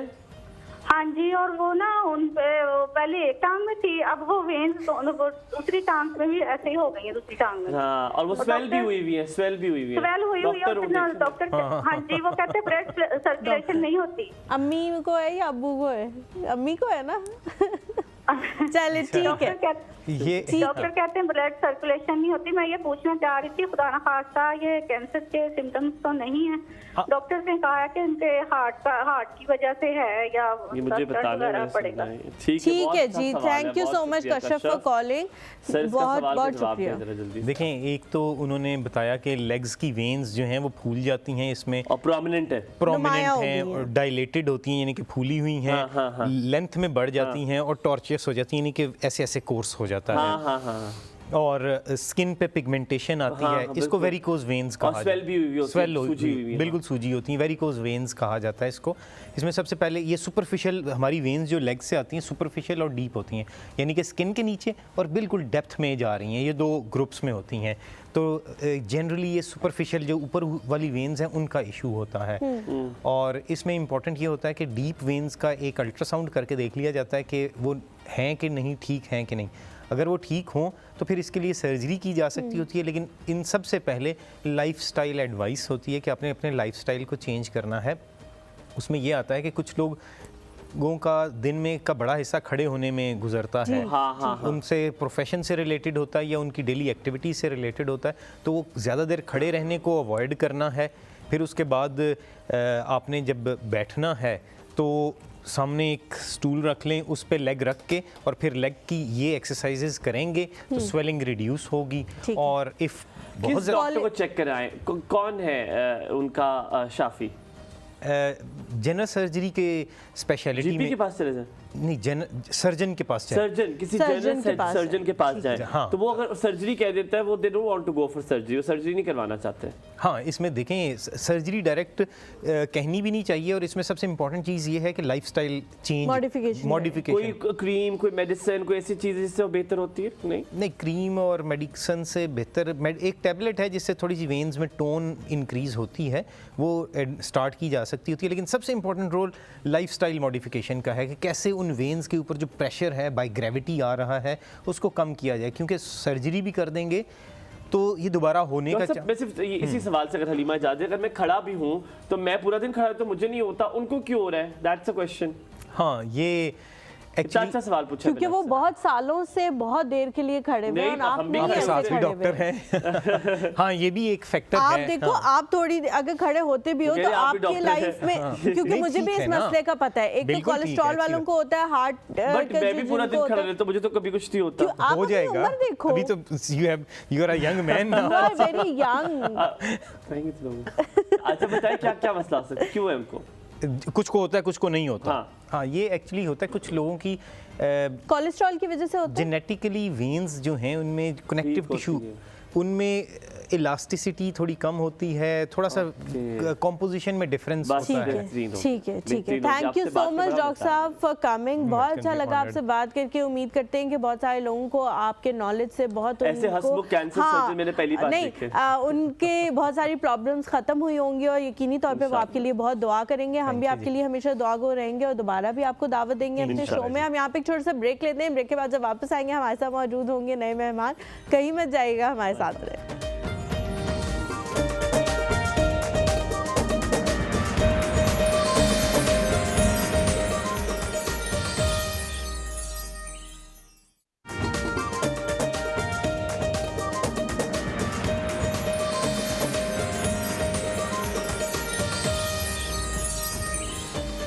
जी, welcome back to the show. बहुत सारे लोगों के घर में जो बच्चे होते हैं ना, वो उनको बार बार कहते रहते हैं कोई बात नहीं बच्चे हैं, कोई बात नहीं बच्चे हैं, बड़े होंगे तो ठीक हो जाएंगे। लेकिन कुछ बच्चे जो है वो ऐसे होते हैं कि वो बहुत जल्दी ये बात समझते हैं और इतने मैच्योर होते हैं कि नहीं, हमने ज़िंदगी में कुछ करना है, हमेशा घर का बच्चा ही नहीं बने रहना। एम आई राइट? आपने भी बहुत जल्दी जो है वो काम करना शुरू कर दिया था कि मैंने बच्चा नहीं बने रहना और अपने लिए जिंदगी में बनने का शौक था, बनने नहीं दिया किसी ने मुझे। मेरे घर वालों ने actually but that's a good thing, वो आपको अभी बच्चा नहीं बनने दिया। लेकिन अच्छी बात है, क्योंकि पता है वो आपको आगे जिंदगी में जाके बहुत ज़्यादा हेल्प करता है। और अगर आप बच्चे ही बने रहते हो ना तो आपको बड़े नुकसानात उठाने पड़ते हैं, क्योंकि सीखना आपने दोनों तरह से, या तो आप खुद सीख लोगे या फिर ज़माना आपको सिखा देगा। तो दोनों तरह से आपने चॉइस करनी है कि आपने किस तरह से सीखना है।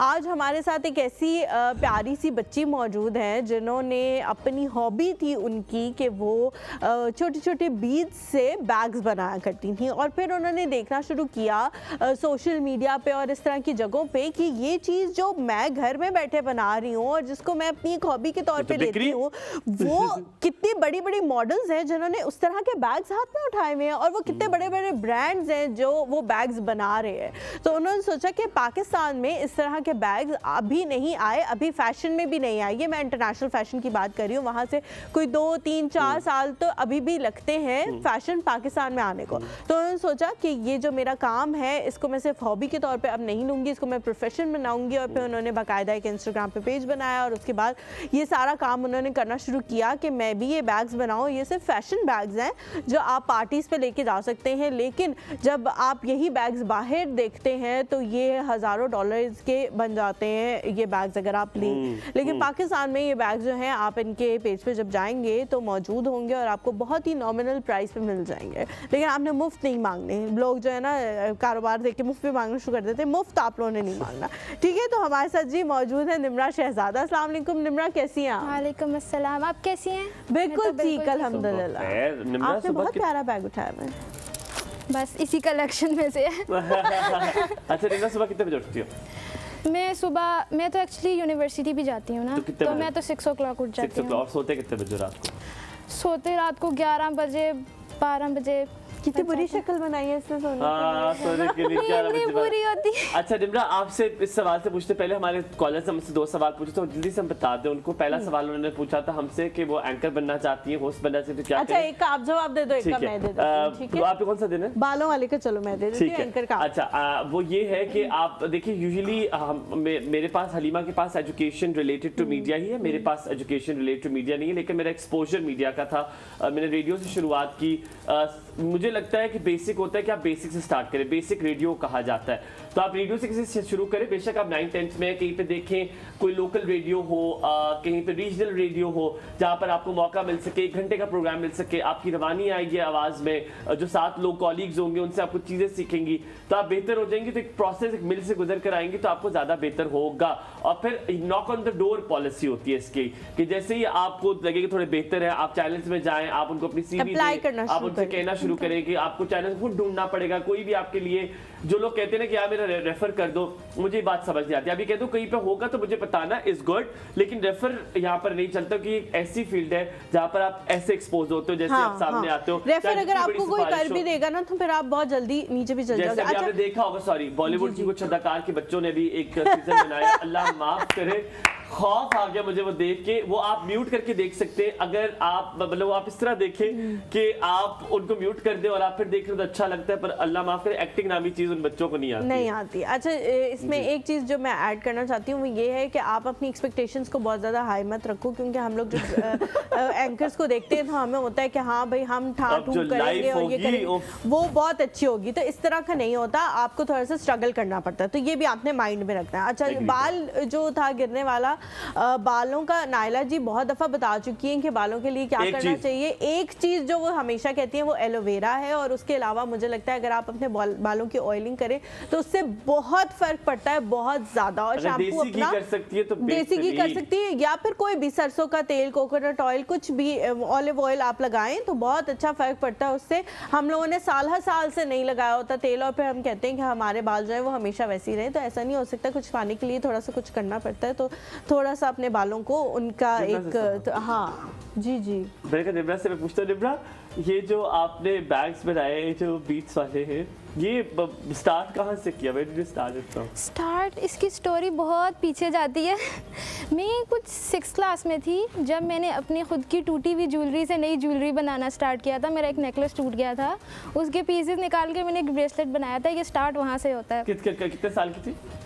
6th क्लास में थी मैं, अब आई डोंट नो 13 की। अच्छा वो टूट गया तो आपने बनाना शुरू कर दिया? हाँ, ये मुझे क्राफ्टिंग का बहुत स्टार्ट से शौक है। अच्छा? मैं क्राफ्टिंग वगैरह करती रहती थी और ज्वेलरी का वहाँ से स्टार्ट हुआ था। जब मेरा एक नेकलेस टूटा था उससे मैंने ब्रेसलेट बनाया था, और फिर उसके बाद से 3-4 साल तक भी ये ऐसा ही मैं करती रही। उसके बाद एक दफ़ा जब कोविड आया तो बीच में एक ब्रेक आई, तो मैंने कहा कि मैंने कुछ करना है, काम करने को कुछ भी नहीं है, कुछ भी नहीं है। हाँ, और फिर मैंने ये स्टार्ट किया था कोविड में। और मुझे पहले मैंने सिंपल बीड ज्वेलरी बनाना स्टार्ट की थी, जैसे चोकर्स या पर्ल से। तो उसके बाद जब मैंने ये सोशल मीडिया पर देखे, और ये मैंने पाकिस्तान में से पहले कभी भी नहीं देखे हुए थे, और ये मुझे इतना अच्छा आइडिया लगा, तो ये मैंने कुछ बनाना स्टार्ट किया और बन गया। और उसके बाद फिर मैंने एग्जीबिशंस वगैरह भी करना स्टार्ट कर दी। मैंने अपना इंस्टाग्राम पेज भी बनाया। वाह। और अब माशाल्लाह मैं रुकने वाली नहीं हूँ। इंशाल्लाह। अच्छा, जिस तरह मैंने कहा कि बाहर से जब यहाँ पे चीज़ें आती हैं तो उससे थोड़ा टाइम लग जाता है, तो आपने इंस्टाग्राम से देखा कि भाई मॉडल्स ने इतने बड़े बड़े और इतने बड़े बड़े ब्रांड्स के और इतने प्यारे बैग उठाए हुए हैं जो मैं खुद से बना सकती हूँ। मुझे 2 अच्छे लगे, तुम साथ साथ बात करें, मैं ले भी आऊँ। ले लो। सबसे पहला कौन सा बैग बनाया और सबसे ज्यादा जो इनकरेजमेंट मिली वो किससे मिली, क्योंकि वो भी बड़ी इंपॉर्टेंट होती है। कोई देख के कहता है ये तो फिजूल सी चीज़ है, इसका तो कुछ नहीं होने वाला, तो आपको बड़ा डिसहार्ट फील होता है। सबसे ज़्यादा इनकरेज किसने किया इस पे? सबसे ज़्यादा तो मुझे मेरे पेरेंट्स इनकरेज करते हैं। तो उसके बाद मेरे बहुत सारे ऐसे कस्टमर्स हैं जो कि एक दफ़ा परचेज़ करके वो दोबारा भी करते हैं और उनको इन चीज़ों की कदर है। तो ये सभी अप्रिशिएट करते हैं कि ये बहुत प्यारी है, लेकिन लोग पता नहीं क्यों समटाइम्स उस तरह से अप्रिशिएट नहीं करते हैं। बट बहुत से लोग जो करते हैं उनको फिर मैं भी अप्रिशिएट करती हूँ कि भाई नहीं, देखो हमेशा नेगेटिव लोग हमेशा बेटे ज़िंदगी में रहते हैं और आपको बहुत आगे इंशाल्लाह आप जाओगे, आपको मिलेंगे। आपने सिर्फ ये सोचना है कि इनके बहुत प्यारा है, ये बहुत प्यारा है, मुझे बहुत अच्छा। आप सिर्फ ये सोचो कि इनके पास फालतू का टाइम है तो ये मेरे पे कमेंट कर रहे हैं और मेरे पास नहीं है, तो इसका मतलब है कि वो कहीं ना कहीं वो नहीं कर सके जो आप कर रहे हो। जी, मैं इसको यहाँ नहीं करना शुरू करती हूँ। मैं आपके लिए ढूंढ के ला, अगर 2 कैमरा गुड, मैंने जाके देखने, मुझे उलझन हो रही है। अच्छा, पहली चीज़ जो बनाई थी वो बैग ही था और किस शेप का था, क्योंकि डिफरेंट आपने शेप्स बनाई हुई है ना, ये बहुत प्यारा है। तो वो कितना ये कौन सी शेप सबसे आसान होती है बनाने में? सबसे आसान तो आई गेस ये जस्ट एक रेक्टेंगल सा, अगर आप मतलब ये टाइम तो बहुत लगता है ना, इसके ऊपर ये हैंडल है, ये बहुत ज़्यादा टाइम लेता है। ये जैसे शैंपेन है या ये ब्लू है, मतलब सिंपल सा ना, ये बहुत प्यारा है। यार मुझे ये पसंद है ना, आप क्यों ऐसे कर रहे हो, मेरे आउटफिट के साथ जा रहा है। अच्छा ठीक है, कौन से वाला कहाँ जाऊँ? ये ब्लू वाला उठा ले। ये वाला? ये वाला। This is difficult. नहीं, ये इजी है। अच्छा, ये इजी है। डिफिकल्ट में आई गेस वो ग्रीन वाला, ये वाला डिफिकल्ट है इसलिए क्योंकि इसके ऊपर ये बना हुआ है। ये बहुत टाइम लेता है, ये मुश्किल से बनता है। ये जो ऊपर वाला शैंपेन, यार आप हट जाओ ना, वो फ्रंट पे है ना गोल्डन सा, वो गोल्डन। फरहाद भाई ने मेरा बैग दिखाना है, ये वाला। यस। अच्छा, ये मुश्किल भी है? नहीं, ये आसान है। मुश्किल मतलब अब मुझे अब नहीं रहा, सही बात है। यार आप हमारे लिए ले मैन के लिए बताओ ना, आप अपने लिए बता रहे हो कि नहीं, मुझे तो आपको तो कुछ भी मुश्किल नहीं लगेगा इतना ये बना के बनाओ। अच्छा, आई थिंक आप उनका जवाब दो। मैं ये लगी थी कि जो अगर आप बनाना शुरू करें, बनाना स्टार्ट करेंगे वो ना, कौन सा बैग सबसे पहले बनाए? सबसे पहले ऐसा ही सिंपल सा, ऐसा ये सिंपल सा, मतलब ये जो रेक्टेंगल वाली चीजें बनानी आसान है, ये आप बना लोगे, ठीक है। ये जोड़ती किस धागे से है या ग्लू से? फिशिंग वायर से। फिशिंग वायर भी बहुत सख्त है, तो उतर भी नहीं रहा, मतलब इट्स सही। कुछ लोग जब इसको देखते हैं तो वो कहते हैं इसका ये टूट जाएगा या इसका इसका एक बीट गिर गया तो सबके सब जाएंगे, तो ऐसा नहीं है। सबसे पहली बात, ये बीट्स एक तो बहुत स्ट्रांग है, ये टूटेंगे नहीं, और दूसरी बात इनके अंदर जो वायर यूज किया ना, ये बहुत स्ट्रांग वायर, तो कभी आपने फिशिंग वायर देखी है नहीं कटती है, हाँ बहुत मुश्किल से कटती है।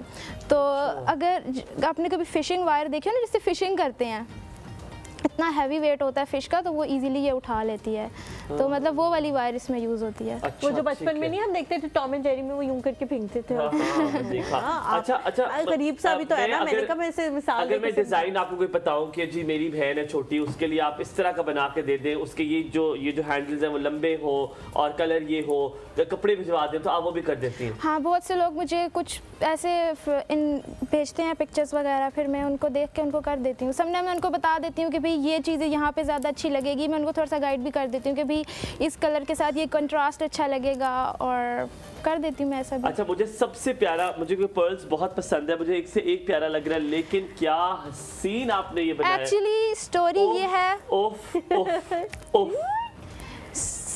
स्टोरी ये है कि मेरे जो सबसे ज़्यादा सेलिंग बैग्स हैं ना, वो पर्ल बैग्स हैं। वो ये वाला डिज़ाइन पर्ल में बनता है, ठीक है। वो नहीं लाई मैं आपको यही बताने लगी थी कि मुझे अभी ये 2 डेज़ पहले ही पता चला कि मैं यहाँ पर आ रही हूँ, और वो मेरे सेल आउट हो चुके थे, वरना मुझे थोड़ा पहले पता होता मैं वो डेफिनेटली लेकर, क्योंकि वो हिट है मेरे पेज। हाँ, क्योंकि ये Halima, the way it is so clean Elizabeth type bag है ये। एक्चुअली ये वेस्ट बैग है, फैनी पैक है ये।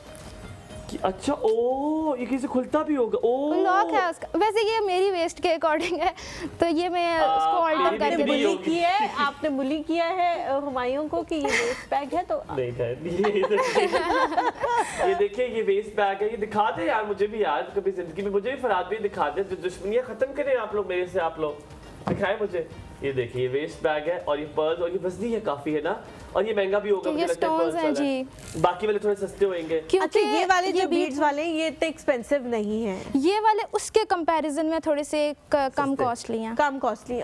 इसकी क्या रीजन है कि जो बीड्स हैं ये कम कॉस्टली हैं और उस वाले बीड्स महंगे? ये बीड्स कोई भी कम कॉस्टली नहीं है, ये सब के सब बहुत एक्सपेंसिव, क्योंकि ये बीड्स पाकिस्तान में बनते ही नहीं हैं, ये इंपोर्ट होते हैं बीड्स। ये सब के सब बीड्स जो हैं ये पाकिस्तान में बनते ही नहीं हैं। पाकिस्तान ने बीड्स रखना बनाए वैसे। तो लेती कहाँ से हो, वेंडर कहाँ से? क्योंकि कुछ लोग दूसरी सिटी में जाते हैं अपनी चीजें लेने के लिए, आप किसी और शहर में जाती हो? ये इस्लामाबाद कुछ मेरे पास हैं, वो मुझे मंगा के दे देते हैं, या मैं खुद भी ऑर्डर करती रहती हूँ, लेकिन जब ये छोटे बेबीज के लिए है। Very nice. तो कभी-कभी किसी और सिटी में मेरे घर में है नहीं ना, मेरे घर में ऑल बॉयज है, ऑल बॉयज। मेरी छोटी बहन, मैंने कहीं और पर दिल लगा लिया। आयशा है, अस्सलाम वालेकुम। दिल लगा। वालेकुम सलाम, कैसे हैं आप लोग? हलीमा, हुमायूं भाई कैसे हैं? बिल्कुल ठीक। आयशा आप कैसी हैं? आप कैसी हैं? मैं बहुत बीमार हूँ, मेरे लिए दुआ करें मैं ठीक हो जाऊँ। क्या हुआ अल्लाह आपको रहम यार? करे, क्यों क्या हुआ आपको? मावारी ते माथीवा की होया तानु? क्या मुझे एलर्जी है ना, तो ठंड से तो बस तबीयत खराब है। आपने कहवा पीना है काली मिर्च का, it will be so good. आप देखिएगा बहुत बेहतर होगा आपके लिए। काली मिर्च का कहवा सुंठ डाल के, अदरक डाल के उसको पिए, खटाखट। ठीक है? अच्छा ठीक। आप लोग कैसे हैं? ठीक है ना आप? जी अल्हम्दुलिल्लाह, हमने तो बड़ा कवर किया हुआ है अपने आप को, सर्दी में ठंड नहीं लगने देते हैं। चले, ये जो आई हैं गेस्ट माशाल्लाह बहुत प्यारे, इन्होंने बैग बनाए हैं, मेरी तरफ से बहुत एप्रिशिएशन। ठीक है, ऊंचा कह लो। Thank you so much. कौन सा वाला पसंद आ रहा है आयशा आपको? कुछ कह रही है वो, कुछ कह रही है हमारी ना, आप जो आपने उठाया आप ले लें। ये वाला ये वाला ये लेफ्ट हैंड, लेफ्ट ये वाला। हाँ यू आर राइट। हुमायूं भाई की तरफ ये वाला, हुमायूं भाई की जो तरफ है, हुमायूं भाई की तरफ से हो जाए फिर वो। बड़ी तेज है। थैंक यू निम्रा, पेज भी लाइक करेंगे, आपका पेज बताएं। अभी आप पेज लाइक करें जाके जी हमारी निम्रा का। मेरे पेज का नाम है द पर्लस्टर, पर्ल से पर्लस्टर करो। ये तो बिल्कुल मुझे समझ नहीं आया। द का THE हो गया जी। बाकी का बताओ क्या है? PEARL पर्ल SSTER द पर्लस्टर। यार ये वाला वैसे तो PEARL पर्ल, ये वाला थोड़ा सा एक्सपेंसिव लुक भी SSTER पर्लस्टर। PEARL Perl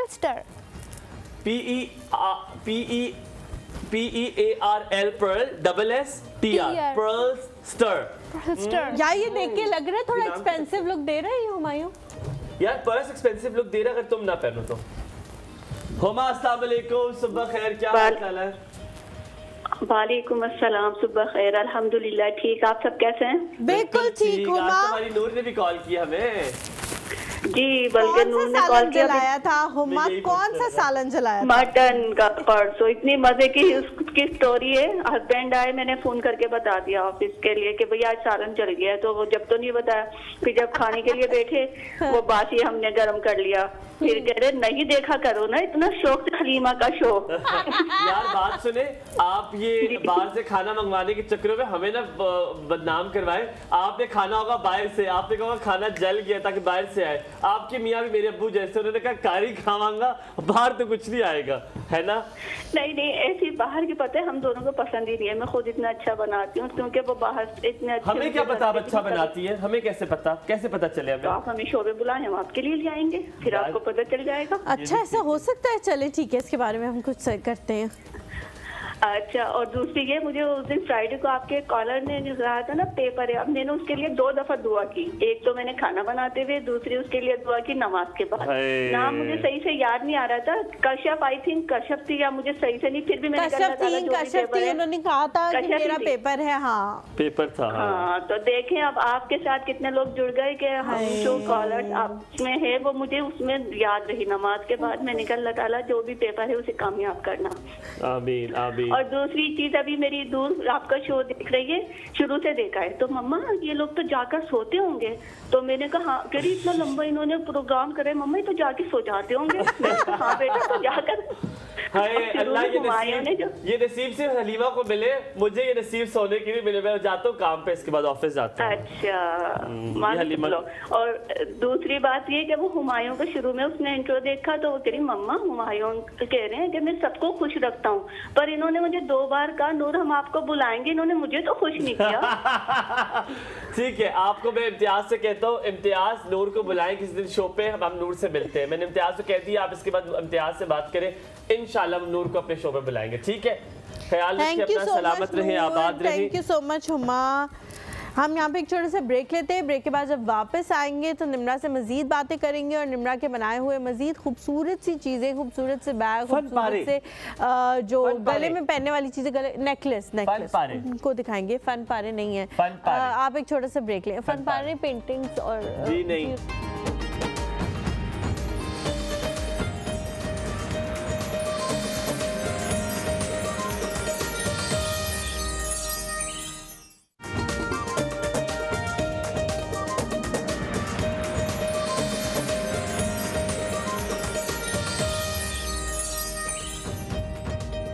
welcome back to the show. Humayun मैं उस तरह से खड़े हुए जिस तरह वो पुराने ज़माने में शादियों में पोज नहीं होते थे।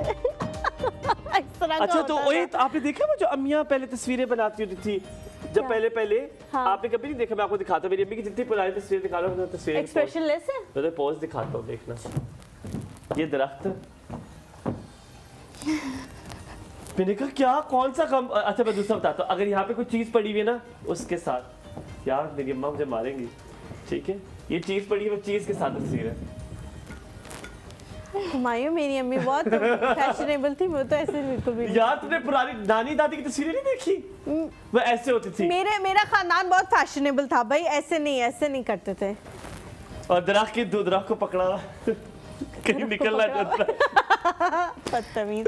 मेरी नानी दादी कैसी तस्वीरें थी, मुझे बड़ी अच्छी लगी। बैक टू निम्रा आ जाए आप, क्या कर रहे हो आप बीच में? दुकान के लॉकेट जो मैं दिखा रहा था, हाँ सॉरी, आई एम सैडिंग। अच्छा जी, निम्रा ने ये लॉकेट बनाया हुआ है, नेकलेस है, ये लॉकेट नहीं है वैसे, ये नेकलेस है। नेकलेस आप देख सकते हैं कितना ज़्यादा खूबसूरत है और इसकी काफ़ी ज़्यादा बीच में लड़ियाँ हैं जो हाथ से बनाई हुई हैं। ये देखिए निम्रा, ये डिफरेंट इस पे चीज़ें क्यों लगाई हुई हैं? डिफरेंट से ज़्यादा अच्छा लगता है या एक ही से बनाओ तो ज़्यादा अच्छा लगता है? एक ही तरह के बीड्स हो ना तो फिर वो बहुत ज़्यादा प्लेन लगता है। इस तरह के डिफरेंट बीच में कंट्रास्ट हो तो बीच में, अब इसमें शाइन भी है, जो क्रिस्टल्स यूज हुए हैं उनसे बीच में शाइन भी आ रही है और वो सिंपल भी है और थोड़ा सा गोल्डन का टच भी है, तो वो जरा और ज्यादा सारे कपड़ों के साथ पहने भी जा सकते हैं। आपको ये याद है आप कितने कीचेस लेकर आई हो? काउंट करके बस, ठीक है। सिमाब है हमारे साथ। अस्सलाम वालेकुम। हेलो, वालेकुम अस्सलाम। कैसी सिमाब? जी मैं अल्हम्दुलिल्लाह, आप लोग बहुत प्यारे लग रहे हैं। Thank you so much. बहुत शुक्रिया। आज लड्डू पीला कलर तो नहीं है, लेकिन हमें तो थोड़ा सा ग्रीनिश नजर आ रहा है। जी जी, सबज रंग, और हुमायूं तो बहुत ही स्टाइलिश लग रहे हैं। थैंक यू यार सिमाब। इसका राज आपने सुबह सुन लिया था, हमने राज भी अफशा कर दिया था, खोल दिया था हमने ये कि हमने कहाँ से चीजें ली हैं। जी जी, और ना मैं ना हुमायूं और हसनैन भाई का तो शुक्रगुजार हूँ, वो ना हो तो हमारा कोई ख्याल ही ना करे हम गरीबों का। तो देखा बहुत शुक्रिया ये उससे आदात, क्योंकि हलीमा भी इतना प्यार करती है सबसे। लेकिन हलीमा ने आज तक नहीं कहा कि सिमाब को कॉल कर लें या बात कर लें। देख, क्योंकि मुझे पता है किसी ने सुननी नहीं है। हुमायूं की भी कोई नहीं सुनता, लेकिन हुमायूं बोलता रहता है, तो मैं कहती हूँ यार अपने अल्फाज क्यों मैं जाया करूँ जब किसी ने सुननी नहीं है मेरी गरीबी की। ये जोक से पार हलीमा भी कहती है। हुमायूं तो पीसीआर में बैठा हो ना, तो ये तो सबको कॉल करे, आंटी कैसी हैं आप, आज आपने कॉल नहीं की। फिर हुमायूं पीसीआर से शो करेगा, क्योंकि हसनैन भाई भी जो है ना एक शो कर रहे होते हैं पीसीआर से, जो अलग होता है उनका, वो अलग चल रहा होता है उनका। पर नहीं, आपको ये गलत फहमी है, हलीमा भी कह रही होती है। हम ऑफ द रिकॉर्ड इतनी बातें करते हैं आप लोगों की, अगर आप लोगों को सुन जाए और आप खुशी से लिखने सम्मान नहीं पाएंगे। हम लोग आप लोगों को इतना डिस्कस करते हैं, एक बंदे को हम जाके डिस्कस करते हैं। अच्छा हुमायूं जी, मेरी बात सुने, नादिया की तरह मुझे कहना पड़ेगा, हुमायूं मेरी बात सुने जी। तो ऐसा है कि इम्तियाज भाई के बारे में अक्सर आप कहते हैं ना कि हाँ इम्तियाज को हाँ बीच में कुछ अर्सा थोड़ी सी उनकी जान बख्शी हो गई थी, तो मैं ना उनके लिए ऑन एयर जरा एक कहना चाहूंगी कि अल्लाह करे उनको भी कोई इतना प्यारा लगे जितने आप हमें लगते हैं। और 3 नंबर दिए हों कॉलिंग के लिए, और वो 1.5-2 घंटे बाद कॉल मिले उनकी। बददुआ, good, I like it Seema, I like you. पर इम्तियाज बहुत प्यारा हमारा, उसकी वजह से हमारे शो में जान आई है, इतने बेहतरीन गेस्ट लेकर आता है। पर इम्तियाज को हैट्स ऑफ टू हिम। आज बाल भी बड़े प्यारे उसके लग रहे थे। वैसे मुझे कोई मोहब्बत नहीं है, नहीं मैंने तो इसीलिए आपने याद रखना है कि जैसा हमारे साथ होता है तो ऐसा ही उनके साथ। लेकिन इम्तियाज कहते हैं मैं आजिज नहीं हूँ, आजिज सिर्फ एक ही बंदा है, उसका नाम मैं नहीं लूंगा। ख्याल रखिए, बहुत बहुत शुक्रिया कॉल करने के लिए। सिर्फ आप सलामत रहिए, बहुत सारा बेचारे की इम्तियाज की जान बहुत बहुत सलामत रहे। और प्लीज नादिया कॉल मिला दें। हाँ यार मैं ये कहने लगी थी, नादिया की कॉल नहीं आई और फिर वो कहेगी कि आप लोगों ने मुझे कॉल नादिया को प्लीज कॉल मिला लें, क्योंकि नादिया का दिल चाह रहा है बात करने का। और प्लीज ये फरमाइश आप सबने नहीं करनी, नादिया से नादिया को हम थोड़ा लाड करते हैं, अब सब कहे हमें कॉल क्यों नहीं करते, ठीक है। हो रही है जी। साथ। अच्छा आपने ना हाथों में भी पहना हुआ है, ठीक है, और वो भी मुझे देख के लग रहा है कि आपने खुद ही बनाया है, ब्रेसलेट्स बनाए हुए हैं। और हलीमा जो कपड़ों का बेल्ट है, आई थिंक वो भी इससे खुद बनाया है। ये भी चलते चलते बना है। चलते चलते क्या मतलब है? चलते चलते से मुराद ये है कि मुझे कोई बेल्ट चाहिए था और सुबह ये 8 बजे बना है। ये भी फिश वायर से आप बनाती, सिर्फ फिश वायर में ही हो चीजें, क्योंकि वो मजबूत होती है। निम्रा आपको कितना टाइम लगता है एक चीज बनाने में, एक ब्रेसलेट बनाने में कितना टाइम? ब्रेसलेट पे तो डिपेंड करता है ना किस तरह का ब्रेसलेट। अब ये ब्रेसलेट है, इस पे मुझे कुछ 4 घंटे लग गए होंगे इजीली। अच्छा, और जो लेफ्ट वाले में पहना हुआ है वो, ये इसमें इतना ज्यादा टाइम नहीं लगता, 20 मिनट्स 30 मिनट्स। ठीक है Nimra, how old are you? 20-30 minute में बन जाता है ये। आप कितने साल की हो?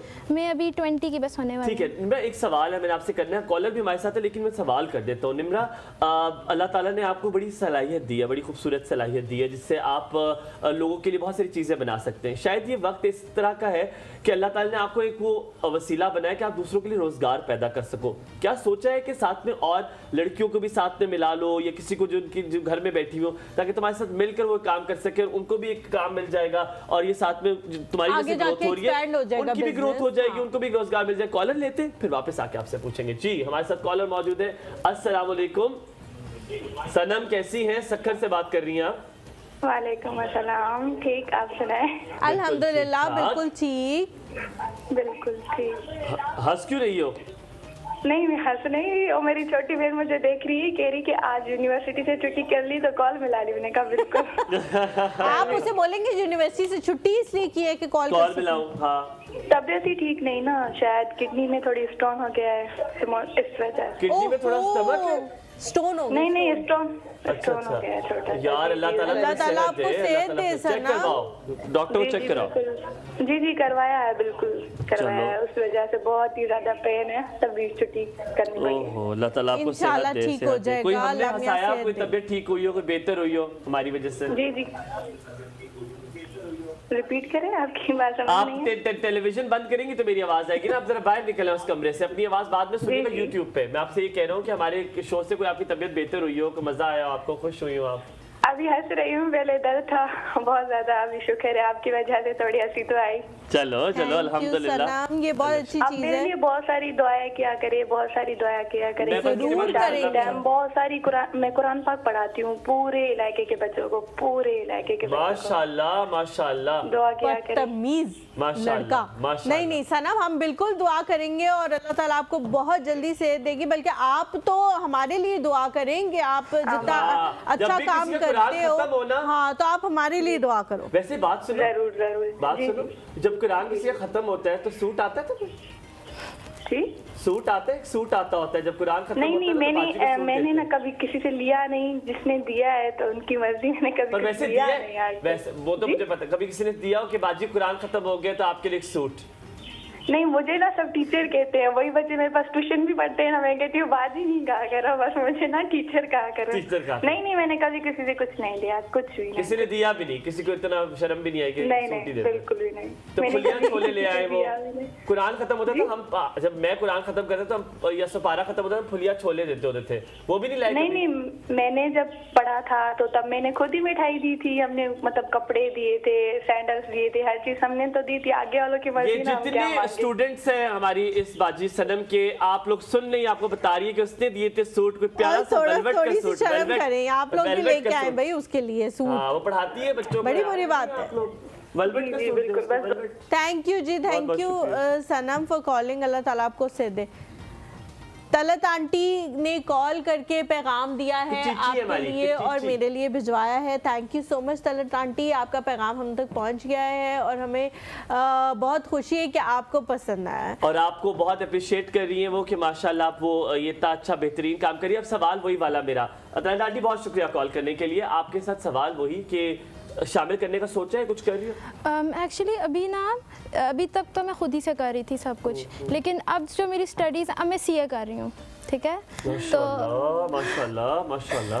तो अब मेरे पास उस तरह से एक्चुअली मेरा 2 दिन के बाद एग्जाम है, आपको पता है? गुड लक अल्लाह करे आप बहुत कामयाब हो, एग्जाम के बीच में से कामयाब हो। आमीन। मैं अब एग्जाम्स के बीच में यहाँ पर आई हूँ और मेरा बहुत मुश्किल वाला एग्जाम है परसों। नहीं इंशाल्लाह ये तो बड़ी अच्छी बात है कि आपने टाइम निकाला हमारे लिए, लेकिन तो आप शामिल हम इतनी दुआएं करेंगे कि तुम्हें पास करा देंगे, फिक्र की कोई बात। ठीक है, बस अब मैं दुआओं के बल पर ही पास हो जाऊंगी। प्यारे लोग जो देख रहे हैं ना, वो आपके लिए दुआ जरूर करेंगे, तो शामिल करने का इरादा है और लड़कियों को भी? हाँ, मैं ये कहने लगी थी कि अब ना मैं ऐसा देख रही हूँ कि मुझे और लोगों की ज़रूरत पड़ेगी, क्योंकि अब मैं खुद उस तरह से टाइम नहीं दे पाती। तो अगर कोई ऐसा कर सकता है या कर रहा है तो वो मुझे कांटेक्ट कर सकता है, मैं उसको बीच में कर लूँगी। आपके पेज पे डीएम करके इस इंस्टाग्राम पे कांटेक्ट कर ले, आप रिप्लाई कर देंगे उसको सिखाने। अगर कोई कहे कि मैंने सीखना है, मतलब मुझे देख के प्यारा लग रहा है, मैंने सीखना है, तो सिखा भी देंगी, सिखा सकते हैं। ठीक है, सिखा भी दूंगी। तो आप तो कह रहे हो कि मेरे पास टाइम नहीं है, तो फिर कब सिखाओगे उसको? वीकेंड्स पे सैटरडे संडे तो ऑफ हुआ करेगा, तो कुछ कर लेगी, मैनेज कर लेगी। एक सवाल मेरे जहन में आ रहा है, हलीमा आप मुझे इजाजत दे तो मैं से कर लूं। आपको है मुझे इजाजत की जरूरत? मैं जब 16-17 साल का था तो मैंने, आपने आज जिक्र किया तो मुझे उससे याद आया कि मैंने काम करना शुरू कर दिया था। पर्सनैलिटी में बड़ा चेंज आता है, आप में एक खुद मुख्तारी आती है, आप में जिम्मेदारी आती है। कितना बदली निम्रा उस निम्रा से जो कि पहले काम नहीं करती थी और अब काम करती है? कोई तब्दीली शख्सियत में? क्योंकि आज माएँ देख रही हूँ कि देखो ये बच्ची किस तरह अपना काम कर रही है, और मुझे लगता है अपनी तालीम के पैसे भी थोड़े से बना लेती होगी। जरा इस हवाले से बताना। अगर आप देखें ना कुछ 4-5 साल पहले वाली निम्रा को, तो वो अभी से बहुत ज़्यादा डिफरेंट है। अगर मेरी वो पुरानी टीचर्स देखेंगी ना, वो कहेंगी कि वो बोल नहीं सकती थी वो निम्रा। मतलब मैं पहले, मुझे इतनी ज़्यादा सोशल एंजाइटी थी, मैं किसी के सामने जाके कुछ भी नहीं बोल सकती थी। और अभी मुझे काफ़ी सारा, अभी मुझे यहाँ पे बैठी हुई हूँ तो मुझे कह रहा मैं नहीं बोल सकती थी इतना, मैं बहुत ज़्यादा नर्वस हो जाती हूँ। एक दफ़ा मैं स्पीच दे रही और मुझे पता नहीं टीचर ने बीच में कर लिया नॉमिनेट के, भैया आपने जाना है। मैं गई और मैं वहाँ जाके ब्लैंक, मुझे नहीं बोला गया कुछ भी। थोड़ा सा मैंने 2-3 सेंटेंसेस बोले, उसके बाद मैं ब्लैंक। तो कुछ टाइम पहले मेरी बिल्कुल भी स्पीकिंग स्किल्स बिल्कुल भी नहीं थी, अब मैं बहुत अच्छे से है कि मतलब किसी के सामने मैं बैठूँ तो मैं बात कर सकती हूँ। कभी अपनी फीस के पैसे भी जमा किए, मतलब कि ये मैंने खुद करनी है, घर के लिए कुछ लेकर आई, अब करती हूँ? इससे बड़ी खुशी मिलती है ना। डिड यू डू इट कि घर वालों के लिए तो पहली तनख्वाह से चीजें लेके जाओ? तो आई रिमेम्बर कि जब मुझे पहली तनख्वाह मिली थी तो मैंने अपने अलावा बाकी सबके लिए कुछ ना कुछ खरीद लिया था, वो खत्म हो गई थोड़ी सी तो थी। तब की बात है यार, आई गेस 2018 की, 2018 की। हाँ। अच्छा नहीं, मैं तो 2010 था तो मैंने काम शुरू कर दिया था और मैं गवर्नमेंट स्कूल में पढ़ाता था। मैंने बताया था एक बच्चा जो है वो टीचर थे, वो चले गए तो उन्होंने सब्स्टिट्यूशन लिखा था, तो मैंने वहाँ से शुरू किया था काम। तो बड़ा बेहतर, मुझे अभी तक याद है, उससे मैंने माइक्रोवेव ओवन लिया था और वो आज तक मैंने रखा हुआ। वही इस्तेमाल कर रहे हैं। नहीं, इतनी गुर्बत नहीं है हमारे घर में, मतलब तो इतने साल चलता है यार, वो भी है बट देयर आर 2 अदर नहीं कि आप बकवास करोगे। ठीक है निम्रा, मैं आपसे ये जानना चाह रही हूँ कि एक चीज़ बनाने में, आपने कहा जी एक ब्रेसलेट बनाने में 20 मिनट लग रहे हैं, एक ब्रेसलेट बनाने में 4 घंटे लग रहे हैं। एक तो डिफरेंस है, आप पर्ल्स डिफरेंट यूज़ कर रहे हैं, उसमें डिफरेंट है। मैं चाह रही हूँ कि आप लोगों को थोड़ा सा बताओ कि इसमें मेहनत कितनी लगती है, एक बैग बनाने में आपको कितना टाइम लगता है, उसके लिए पहले कलर डिसाइड करती हो, फिर ये चीज़ें मार्केट से खरीद के लाती हो, ये चेन अलग मिलती होगी, ये जो आगे मोनोग्राम सा लगा हुआ है वो अलग मिलता होगा, तो आपको कितना टाइम लगता है एक बैग बनाने में? सबसे पहली बात तो मार्केट जाना एक सबसे बड़ा वाला अज़ाब है। हाँ, मार्केट में जाओ, एक दिन पूरा आपका वहीं पे वेस्ट हो जाता है। तो फिर मोस्टली चीज़ें मैं बल्क में ही अब आती हैं क्योंकि बार बार नहीं बंदा जाता, बट स्टिल 1 वीक के बाद 2 वीक के बाद मार्केट का चक्कर, क्योंकि आपको खत्म हो जाती है ना, उससे बना लेते होंगे। दूसरी बात मैं एक कलर लेके आऊँगी, अब कस्टमर की डिमांड कोई और कलर है तो ये होता रहता है। और उसके बाद बनाने में भी टाइम लग जाता है। पहले मुझे इसमें 3-4 डेज लग जाते होते थे एक बैग बनाने एक बैग में। अच्छा, अब मोस्टली मैं 24 आवर्स में या 2 दिन में मतलब कुछ ऐसे करके हो जाता है। स्पीड मतलब अगर आपको कोई कस्टमाइज बनवाना चाहे और कहे कि जी मेरा ये इवेंट आ रहा है, मुझे इसके अंदर का बैग चाहिए, तो आप 2 दिन के अंदर बना दोगे उसको? अगर कोई अर्जेंट है या इस तरह से तो मैं कर दूंगी, लेकिन मोस्टली मैं टाइम ज़्यादा ही लेती हूँ क्योंकि ये समटाइम्स नहीं हो पाता है उस टाइम में। लेकिन आज आपसे मुलाकात करके हमें ये लगा कि हमारी ख़वातीन माशाल्लाह बहुत खुद मुख्तार है। मैं यहाँ पर ये कहना चाहूँगा कि आपको इंस्टा बता दूं, प्लीज़ अभी जाइए, हमारी प्यारी सी बच्ची को फॉलो करें, इसके अप्रिशिएट करें काम को। अगर आप लोग खरीद नहीं सकते और खरीदना नहीं चाहते, कम से कम अप्रिशिएट जरूर करें, इसको फॉलो करें, लाइक करें। मैं आपको बताता हूँ, पेन पेंसिल ले लीजिए। इनका इंस्टाग्राम है THE_PEARL_SSTER पर्ल स्टर के नाम से है ये। आप जाइए, जाके फॉलो कीजिए। अगर नाम नहीं सुना तो आप यूट्यूब पे जाके देखिए। निम्रा बहुत बहुत शुक्रिया, अल्लाह ताला आपको बहुत सारी कामयाबियां दे। आप इससे ज्यादा जब अगली बार आए तो हम कहें कि एंजेलिना जोली ने आपका बैग पकड़ा हुआ था, वो क्या आपका था? आप कहेंगे हाँ वो मेरा था। आपसे मुलाकात करेंगे कल। अपना बहुत सारा ख्याल रखिएगा। हमारी पूरी टीम को इसी तरह दुआओं में याद रखिएगा। हलीमा और हुमायूं आपसे चाहेंगे इजाजत। अल्लाह हाफिज।